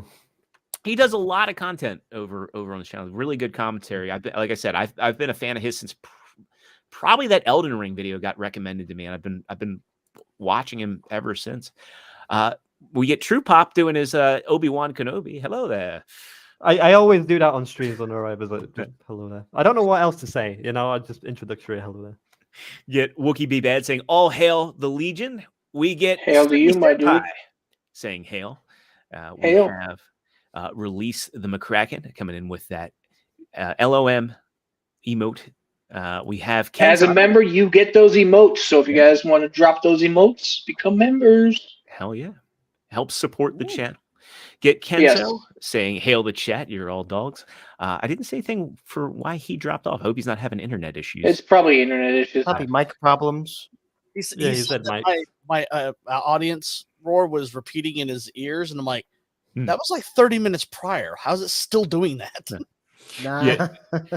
Chaos Maker saying, Suicide Squad, bad movie, worst game. I think you wouldn't be too hard pressed to find too many people disagreeing with that. We have Dino Rama saying, all nuts, I'm late, and all hail the Legion. Hail Hail to you, my dude. We have Professor Savage Dad coming in saying, when will we get the No Green Rocks gaming channel? Unless you want to see me sit there staring intensely at a screen for hours, you might not want that. Yeah. But if you guys want to go check out any of my gaming videos, they are on my channel. I do them very, very rarely. I'm focusing a lot on the editing, but maybe once things get a bit easier, I might just play some games. We And were you can supposed to, see. as a Legion, do like a gaming live stream together of some sort. I think I would love to, but to get all the Legion together at one time, that's not this time. It's already half impossible to get Legion members on this show. So we will definitely have that in the works at some point. But for right now, I'm just focusing mainly on this channel and trying to grow it. Get Cell Shade coming back saying, I wish a Superman was made. I want a good. I think everybody wants a good. Oh, Superman. yes. There was an N64 game that wasn't great, but I was very happy with it. But yeah, I do wish they made a Superman game instead of the crap that they're making. Hopefully one day. You know what I love is the EA one that they did back in 2008. It was literally called Superman Returns, the video game, which was the most prophetic title you could ever give a game. Like, that's how bad that one was. I mean, it wasn't Superman 64 bad, but Superman Returns, the video game. I mean, it's as fucked up of a title as Disney's Frozen. You know. Jokes are just not landing. Funny Pump saying, I remember reading an article where Jon Bernthal was talking about Punisher and how he was pushing back against the creatives, saying that he didn't want to be a clean hero. He wanted to be a dark hero. I kind of recall that article. I think that was from a long. Well, it's long three while things ago. that he mentioned, which is God, his family, and the Punisher. That's his only three things that he cares for the most. Yeah. J.S. Pena saying, I don't trust Gunn. Remember, he liked to tweet supporting Gina Carano getting fired. I remember that. Told John Cena not to read the comics for Peacemaker and fired Henry Cavill. All three are truths. So, So, James Gunn has always been politically left-leaning, culturally left-leaning, but that doesn't prevent him from telling a good story. So I reckon that's what I'm saying. Like he may have done all that, and I disagree with it, and I don't like him for that. But if I think he it's valid makes a points piece on of both art sides. that's nice, I will certainly enjoy Do it. you remember he trashed like the original Michael Keaton Batman movie and the Yeah, score? probably. Something like that, yeah. But you have to judge a person by like their top principles, and I think Gunn wants to, at the end of the day, tell a story about the human condition, a good story, and I can respect that. I enjoy his movies, so it's a wait and see. I think it's kind of I'm not going to hate on something specifically because of somebody's leanings. Let me wait and see what the art is like, unless they've continuously proven to me that they make bad stuff and they destroy everything. Then I kind of want to give it a chance and see what happens with this. Be cautiously optimistic, I think, is exactly. Mephisto coming in saying, good evening, memers. Good evening to you, good sir. And we've got Metastep rounding it out saying, hey, sorry I'm late, fam. Hey, it's always good to see you, Metastep. Hey, no need to apologize, man. Trust me. I'm busy too, but I'm here, so not everybody can do that. See one here. Focus CDS. Missed this one. So, Peace Boys, seen you on a Ryan Rogers show. We are actually going on Tuesday. Oh, nice. Hell yeah. So weird, and it's weird looking. I saw. It's like, what the heck did you do to your face, son? Wait, who are we talking about? Ryan Rogers. Oh, he shaved his beard. Yeah. Oh, Ryan Cannell? No, Ryan. Roger. Rising Star. Oh. Yeah. He looks even older without a beard. How is that possible? I know. How does he? I feel every year I age, the man's inheriting my. I'm 1 year away from 40. Mm-hmm. Wow. Yeah. I know, but I don't look it. I don't feel it. Mm-hmm. Do we want to go to a? You want to cover a story? We got a lot of stuff we could talk about. Did you guys see the Knuckles trailer? Dealer's choice. Gina Carano. It's a big deal. We could talk the Gina Carano story, or we could do the FNT Dean Cain. There's a lot in that. We also have our own memes, so we got to go over. So let's talk the Gina Carano story, because that'll also let us segue into Disney's epic investment. Because epic. Yeah. Well, yeah. I mean, it's a legitimate question, like, hey, where are they getting the capital for this stuff? BlackRock or Blackcock for short. So yeah, this article comes in from I'm actually pulling this up from Vulture, of course. Let me get these ads out of the way. Jesus, these ads. I need to switch back to using Brave. Apologies, but here. So this comes from Vulture, as I mentioned, and the article says, there we go, and of course, there we go. What is this? Sorry, it is the StreamYards is acting up on me. I apologize. Yeah, my producer duties here. Do we share that tweet, or are you sharing like an article? I was going to share the article outright. Here we go. If you can't share the article, just continue on. Yeah, so Vulture.com writes, Gina Carano and Elon Musk team up against Disney and Lucasfilm. Obviously, I think most of us know about Elon's offer that anybody who got fired because of Twitter, or statements they made on Twitter. Right. And really, the lawyers for this feel that there's validity in it because there wasn't equal enforcement. Pedro Pascal famously also drew a similar parallel because of our YouTube overlords. I think we have to be choosy about how we navigate talking about this, but they both made parallels to society being like the bad guys from World War II. Yeah. And then there's also the defamation case as well. Right. Like normally it's just, oh, we wish Gina the best of luck, bloody bye bye, we're letting her go. But they had to add that little bit of extra in there, like her public whatever sayings have been outrageous and blah blah blah, and clearly attacked her character, and that's something can be sued against. So I'm curious what this case is going to turn out like, because we don't know who said that, we don't know when, what, none of those details, and I'm hoping like this case at least shows that who said it, what all happened, who was the leading architect behind this. Well, I believe it was Yellow Flash said that whether it was an intern or a social media manager that posted it, it was still posted under their official. They're still liable for it.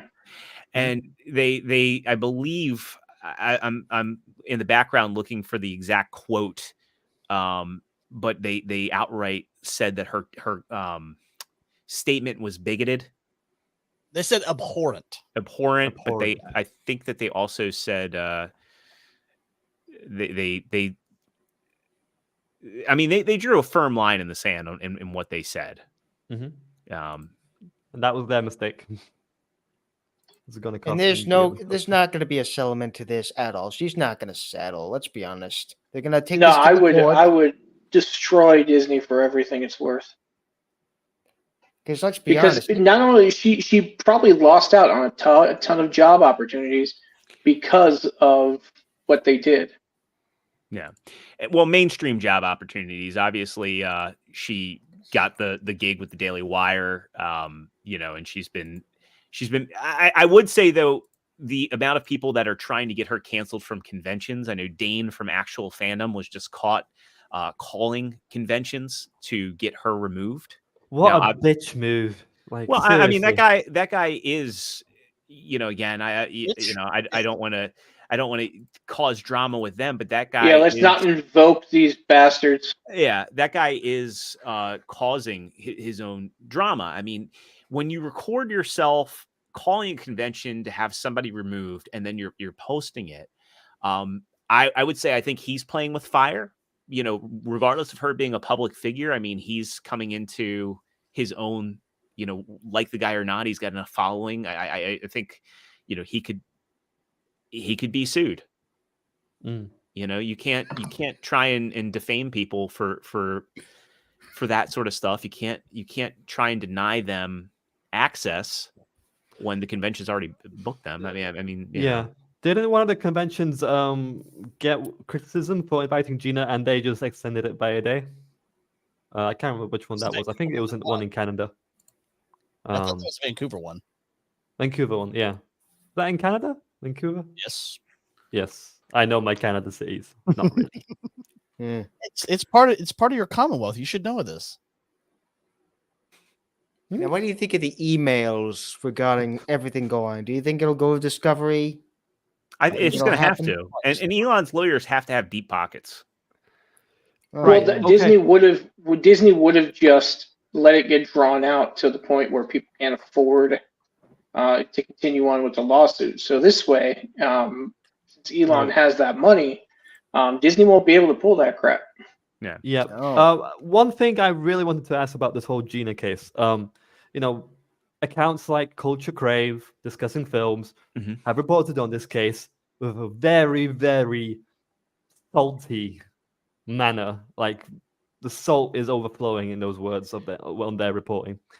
Well, they're small independent outlets. I think that when you go into those Culture Crave discussing film, you know, they because of their size and the way they operate, I don't think that they're held to typical journalistic standards, and I think that's going to bite them in the ass in the long run. Because I think that you do need to have nuance in your reporting.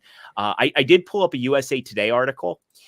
You know, I know I was fumbling and bumbling, and you know, Lord help me if anybody takes that out of context. But USA Today, I was surprised to see, was actually nuanced. So this is from 3 days ago. This is a very nuanced article saying the lawsuit Carano filed with help from X, formerly Twitter, in federal court in California alleges her wrongful termination for Star Wars Galaxy Disney Plus streaming series after 2 seasons after a post likening the treatment of American conservatives to the treatment of Jews in Nazi Germany. Now, again, I think that's loaded because that was not for American conservatives. I think that's a false statement in its own. I know I just said they were nuanced, but I don't think you had to be conservative to have questions over the lockdown and the way people were treated. Yeah, people were treating everyone else who was, you know, normal. Yeah. Like people were acting like Yahtzees with the whole Corona thing. It was absolutely crazy, absolutely madness. Yeah. Like everyone held the sense of power. Like, aha, you have to stay away from me this feet away, and I wear a mask, and I'm better than you. Yeah. The Lucasfilm statement at the time of her firing said her social media posts denigrating people based on their cultural and religious identities are abhorrent and unacceptable, is the exact quote. And I think that that actually, in a court of law, could win her, win in her favor, because what was she saying that was denigrating people based on their cultural and religious identities? It was drawing a parallel to a historical event, obviously,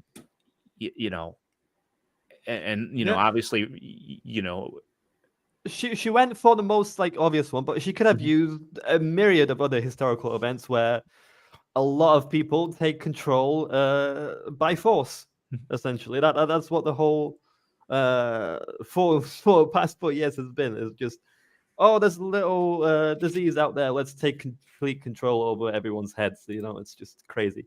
And you could say any historical example, but what I wanted to bring up is it true that Gina is asking for her Lucasfilm position back in the lawsuit? I'm not sure about that. I don't think I would not want to work with that company again.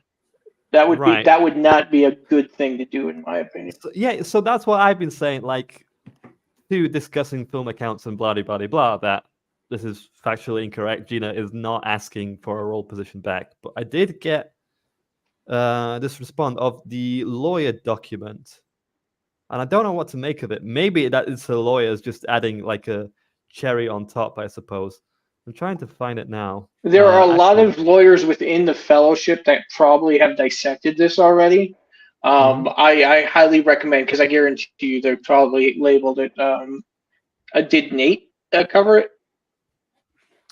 I'm not sure, but go check out the lawyers within the fellowship, and you'll definitely be able to get some detailed information.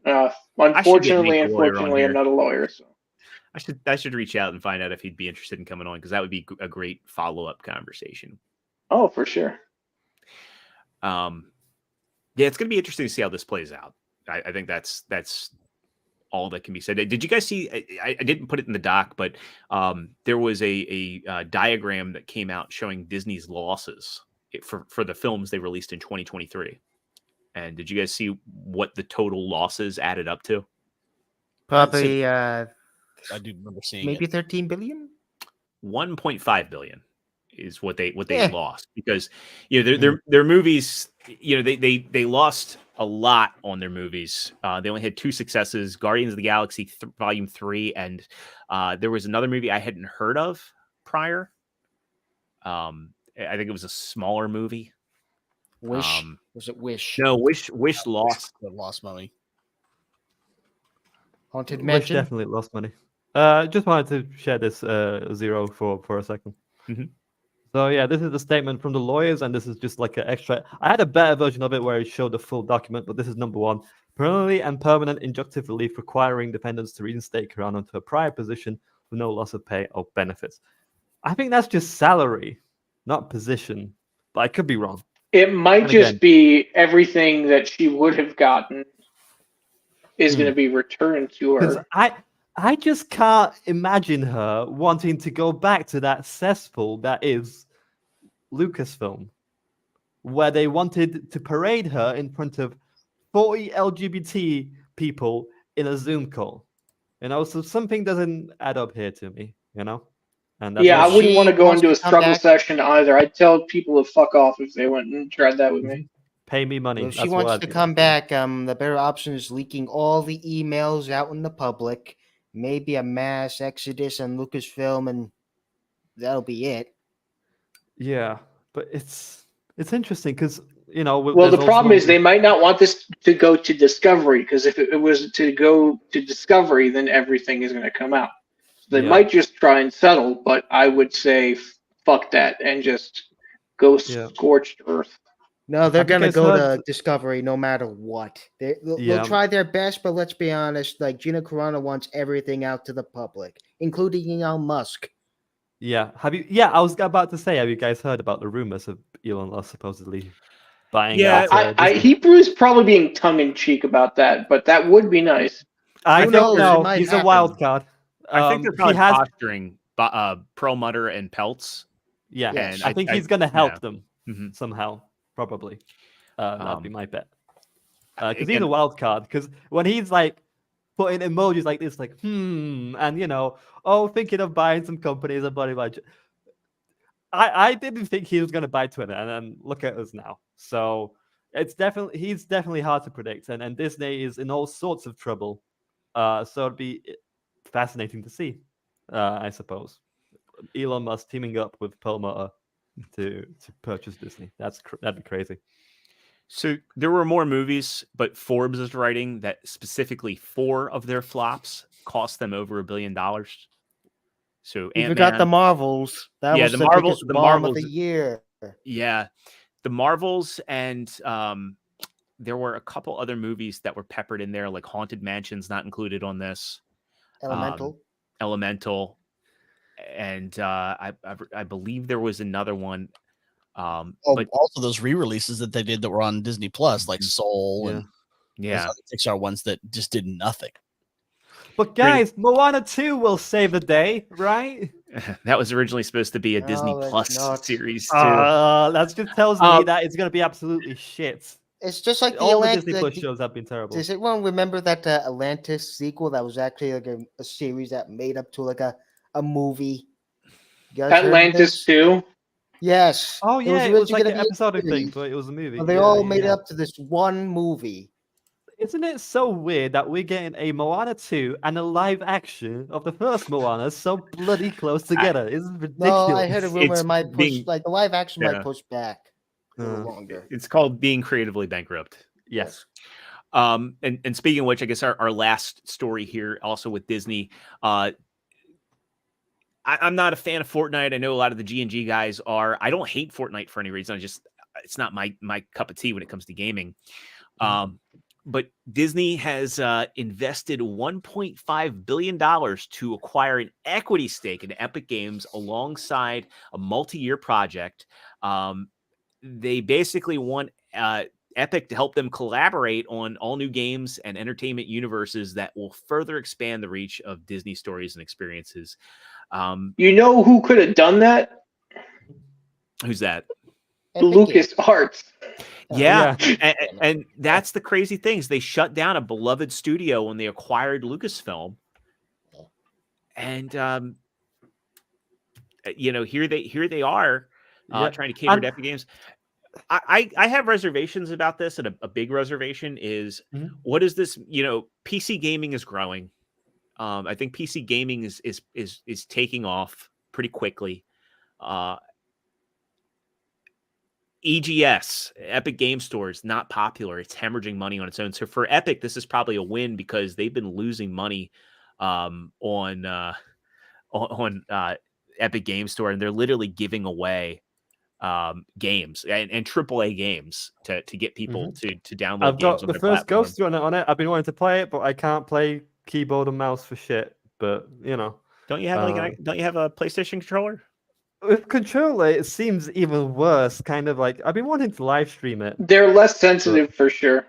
It just feels really flimsy. With mouse, it feels better, but I can't get like a grip on the buttons, because I've got like a weird gaming keyboard where my shift button is in the wrong place and stuff like that. But anyway, what I wanted to say is Bob Iger, he treated this purchase of Epic Games like it was revolutionary. Like he was saying to the board when he was saying this, like, did you know that kids play a lot of video games these days? Like, no shit. You're out of touch, CEO. Millennials, Gen Z, Gen Alpha. Yeah. You probably had his grandkid come up and be like, Granddaddy, you see Fortnite?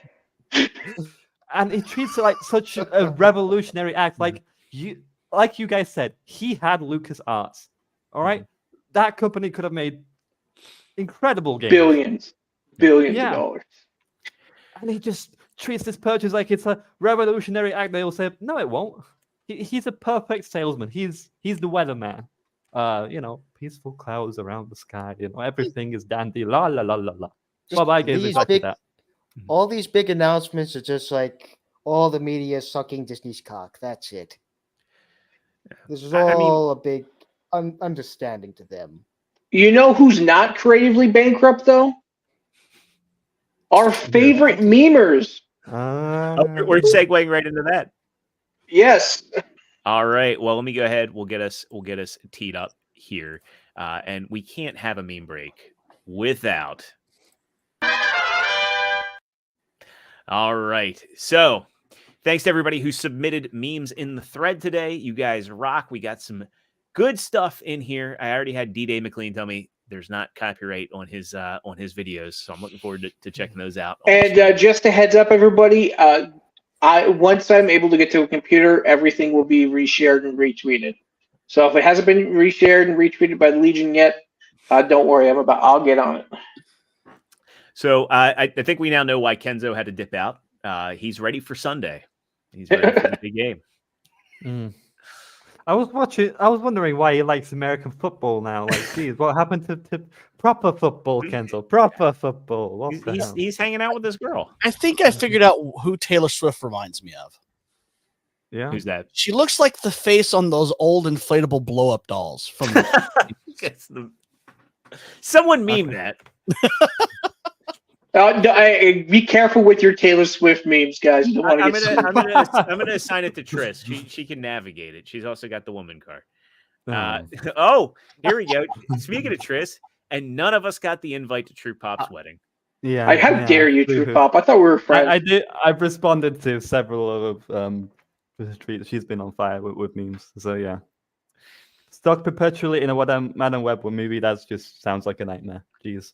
Also from Triss, someone asked to check Kenzo because he's on the true crime channels now. And he believed Taylor Swift was stalking him and did the unthinkable. And look, I love how he's in both pictures. Like perfect picture as well. Good thumbnail work. Yeah. We get this one from J.S. Pena. Gary saying Gina Carano said nothing wrong. Then Gina saying pineapple doesn't belong on pizza. And yes. Then Gary getting a little vulgar with the see you next Tuesday. Mm-hmm. From Triss, we get True Pop after watching Iron Claw.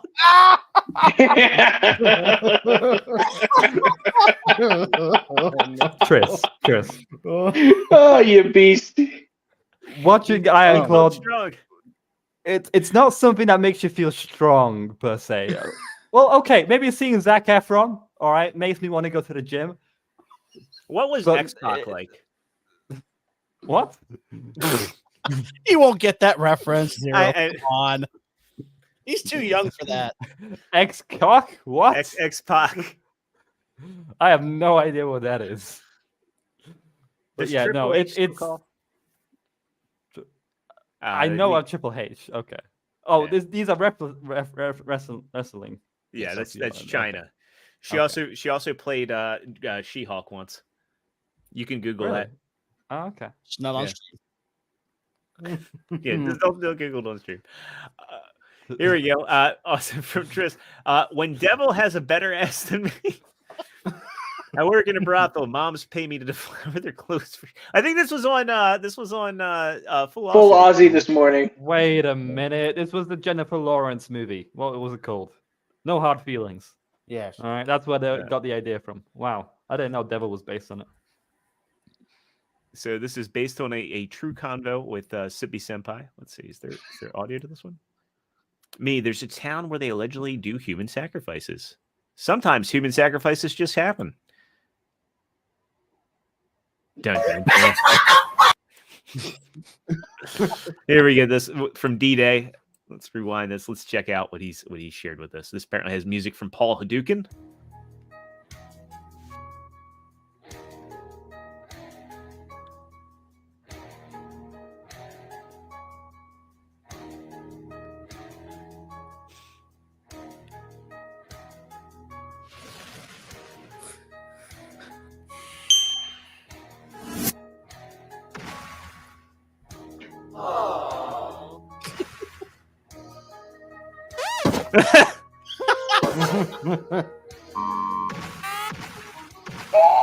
Way too good a punchline. That was well done. It's nightmare fuel.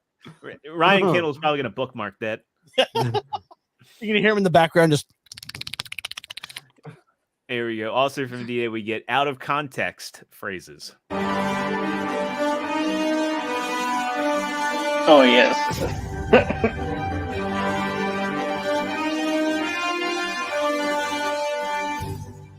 Superman, if he wasn't scared of green rocks, but great.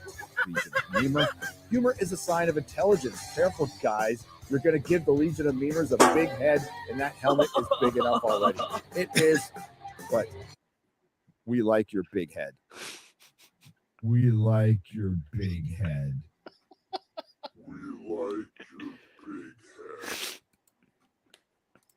Oh, sounded gay. We love you, Nerdrotic. We get this one from. Why is it always a picture of Emma Watson? What the hell? I did said it notice once. this in the short he did. I didn't notice he had the astounding trooper.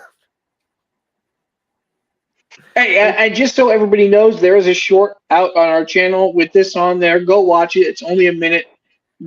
Just boost those numbers. And I think our last one in here is from D-Day. This is from. I certainly hope Gabe Al-Taib warned Dean what he was getting into with this show. I'm texting him right now, and he texted me. Are you all right? I got your wish. Come on, Hulk. Come on, Hulk. What are you doing to me? Come out. Come out. Come out. Good use of that template. What happened to mine? I had one in here too. I think I posted it in the wrong one. Here, bear with me. That was a pretty good idea. You know, that was Mark. What's Mark Ruffalo gonna do without the MCU? If you think about it, yeah, he'll probably work at IHOP. He did do that one movie that was up for awards with Emma Stone. The one that was it Poor Things. Poor Things. Yeah. Weird movie. Shit. What happened to the one that I had with? Here we go. Last one. I think I put this in the wrong thread. This was my Mark Ruffalo entry with the template. After that one, bring up Cell Shade. He said he dropped one. Oh, you're gonna give me nightmares. I can't take a shit for a week after seeing this. Zero emissions from Mr. Ruffalo. Zero emissions. All right, let's pull up Cell Shades here. Ruffalo just fits in like a glove with rest of Hollywood. And I mean that in the worst way possible. I just call him Mark Asshole. He is a Scrolling to the giant, bottom. gaping, stinky. Here we go. You don't have to go to details, DJ. Here is Cell Shades. The Legion of Memers NASCAR.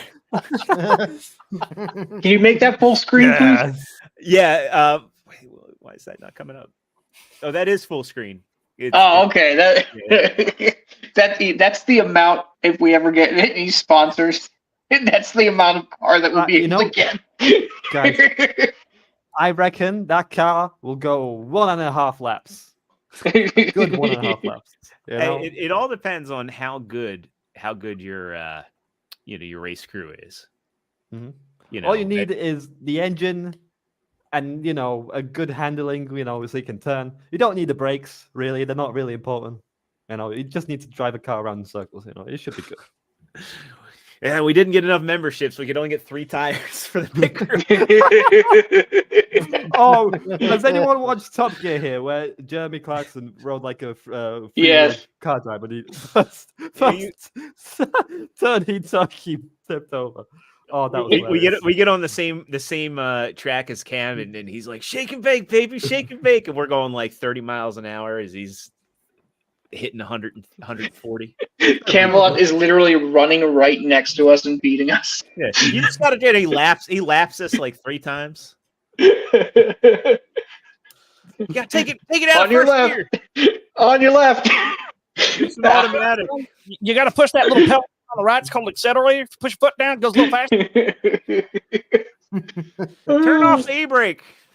Do we have a nitros to this thing? No. Oh, great. We can get enough membership. Well, guys, thank you so much for another awesome show. I'm sorry I haven't been able to do too much. Big shout out to Extra Zero for taking over and running things. I appreciate you, man. True Pop, what do you got coming up this week? Not too much. I'm trying not to live stream because that's not healthy for the. I just uploaded a short on the channel of my thoughts on the Iron Claw, and I'm already down 2 subs. I'm like, for sake. But yeah. Well, the thing is, I'll try my best to upload videos, reviews, just to get reach that 2,000 subscribers, and then I'm gonna live stream away. For the True Pop Culture Segment show, as soon as I find a co-host, it will be scheduled on a certain day and time. Stay tuned with Character Study. That's on weekday nights. Well, weekday evening for people watching, probably. But for me, it's weekday nights. Do keep an eye out for that, and turn your notifications on my channel to keep track of that. And it's been a fun show. CJP, man, what you got coming up? Well, I got the Forgotten One cast coming up. I don't have a guest set in stone yet, but I'm working on a couple different people. I did just drop the 500 sub special track that I do every time I hit a sub milestone. That's the theme from Corneria from Star Fox, done in the GoldenEye style. And then, of course, you can find me on Monday nights on ETEP of Queens, The Place to Be Reviews Going in Raw. I'm a co-producer on that show now, which has been interesting learning that side of things. And of course, when Ball Bushers, when I feel like showing up on that one, because sometimes I just don't. Oculus, Madu, what you got going on this week? Probably do more ideas on next week, especially when Madam Web comes out. I'll probably do some potential ideas on that. But looking forward to next Friday when they discuss it. Awesome, my dude. Awesome. Extra Zero, what you got coming up? I got a busy week coming up, so even though I'll be doing some birthday stuff on Monday, so I won't be able to really get any meme content out, but it should be a light week. I should be able to return back to meming side scrollers. In fact, I'm going to be on side scrollers on Thursday. You're not going to want to miss their show on Thursday because it's their anniversary show, the 1-year anniversary show. So they're bringing on tons of guests. I believe it's a 12-hour long stream they're doing. So I'm going to hop in probably around like noon noon or 1 and try and stick on for an hour. So if you watch Side Scrollers, you'll see me there. I'm planning on being on Ballbusters on Friday. And of course, on Thursday, I can't forget my show, Figure Action. We go live every Thursday night at 9 o'clock. So if you're into collecting, be it Transformers or, anything else in the realm of figures, G.I. Joe, Black Series, Marvel Legends, anything from Storm Collectible, Fig Wars, Rebel Tech, you name it, we're going to talk about it there. And, of course, I'll be back here on Saturday. We've already got a great guest lined up. Can't wait to promote that show. And that's about it for what I've got going on. And also follow me on Twitter. I just crossed the threshold of 500 followers over there. Really want to make it my goal to hit 1,000 by the summertime. So if you like memes, if you like what I do here, you want to stay in touch with the Legion and our goings on, give me a follow over there, Extra008. Awesome. As for myself, I will be putting up shorts on the channel with the help of DJ McLean. Big shout out to him. He's been getting those out. And we put out 5 shorts last week. We'll probably be trying between 5 and 3 a week. Thank you guys for blowing those up. I will be posting them around between 6 a.m. and 5 a.m. Mountain Time. And tweets will follow. But if you want to catch them before the tweet comes out, make sure to have that notification bell. Other than that, I'm going to be working my ass off to make sure I can get to Vegas and see everybody and have a good time with y'all. So I'm looking forward to it.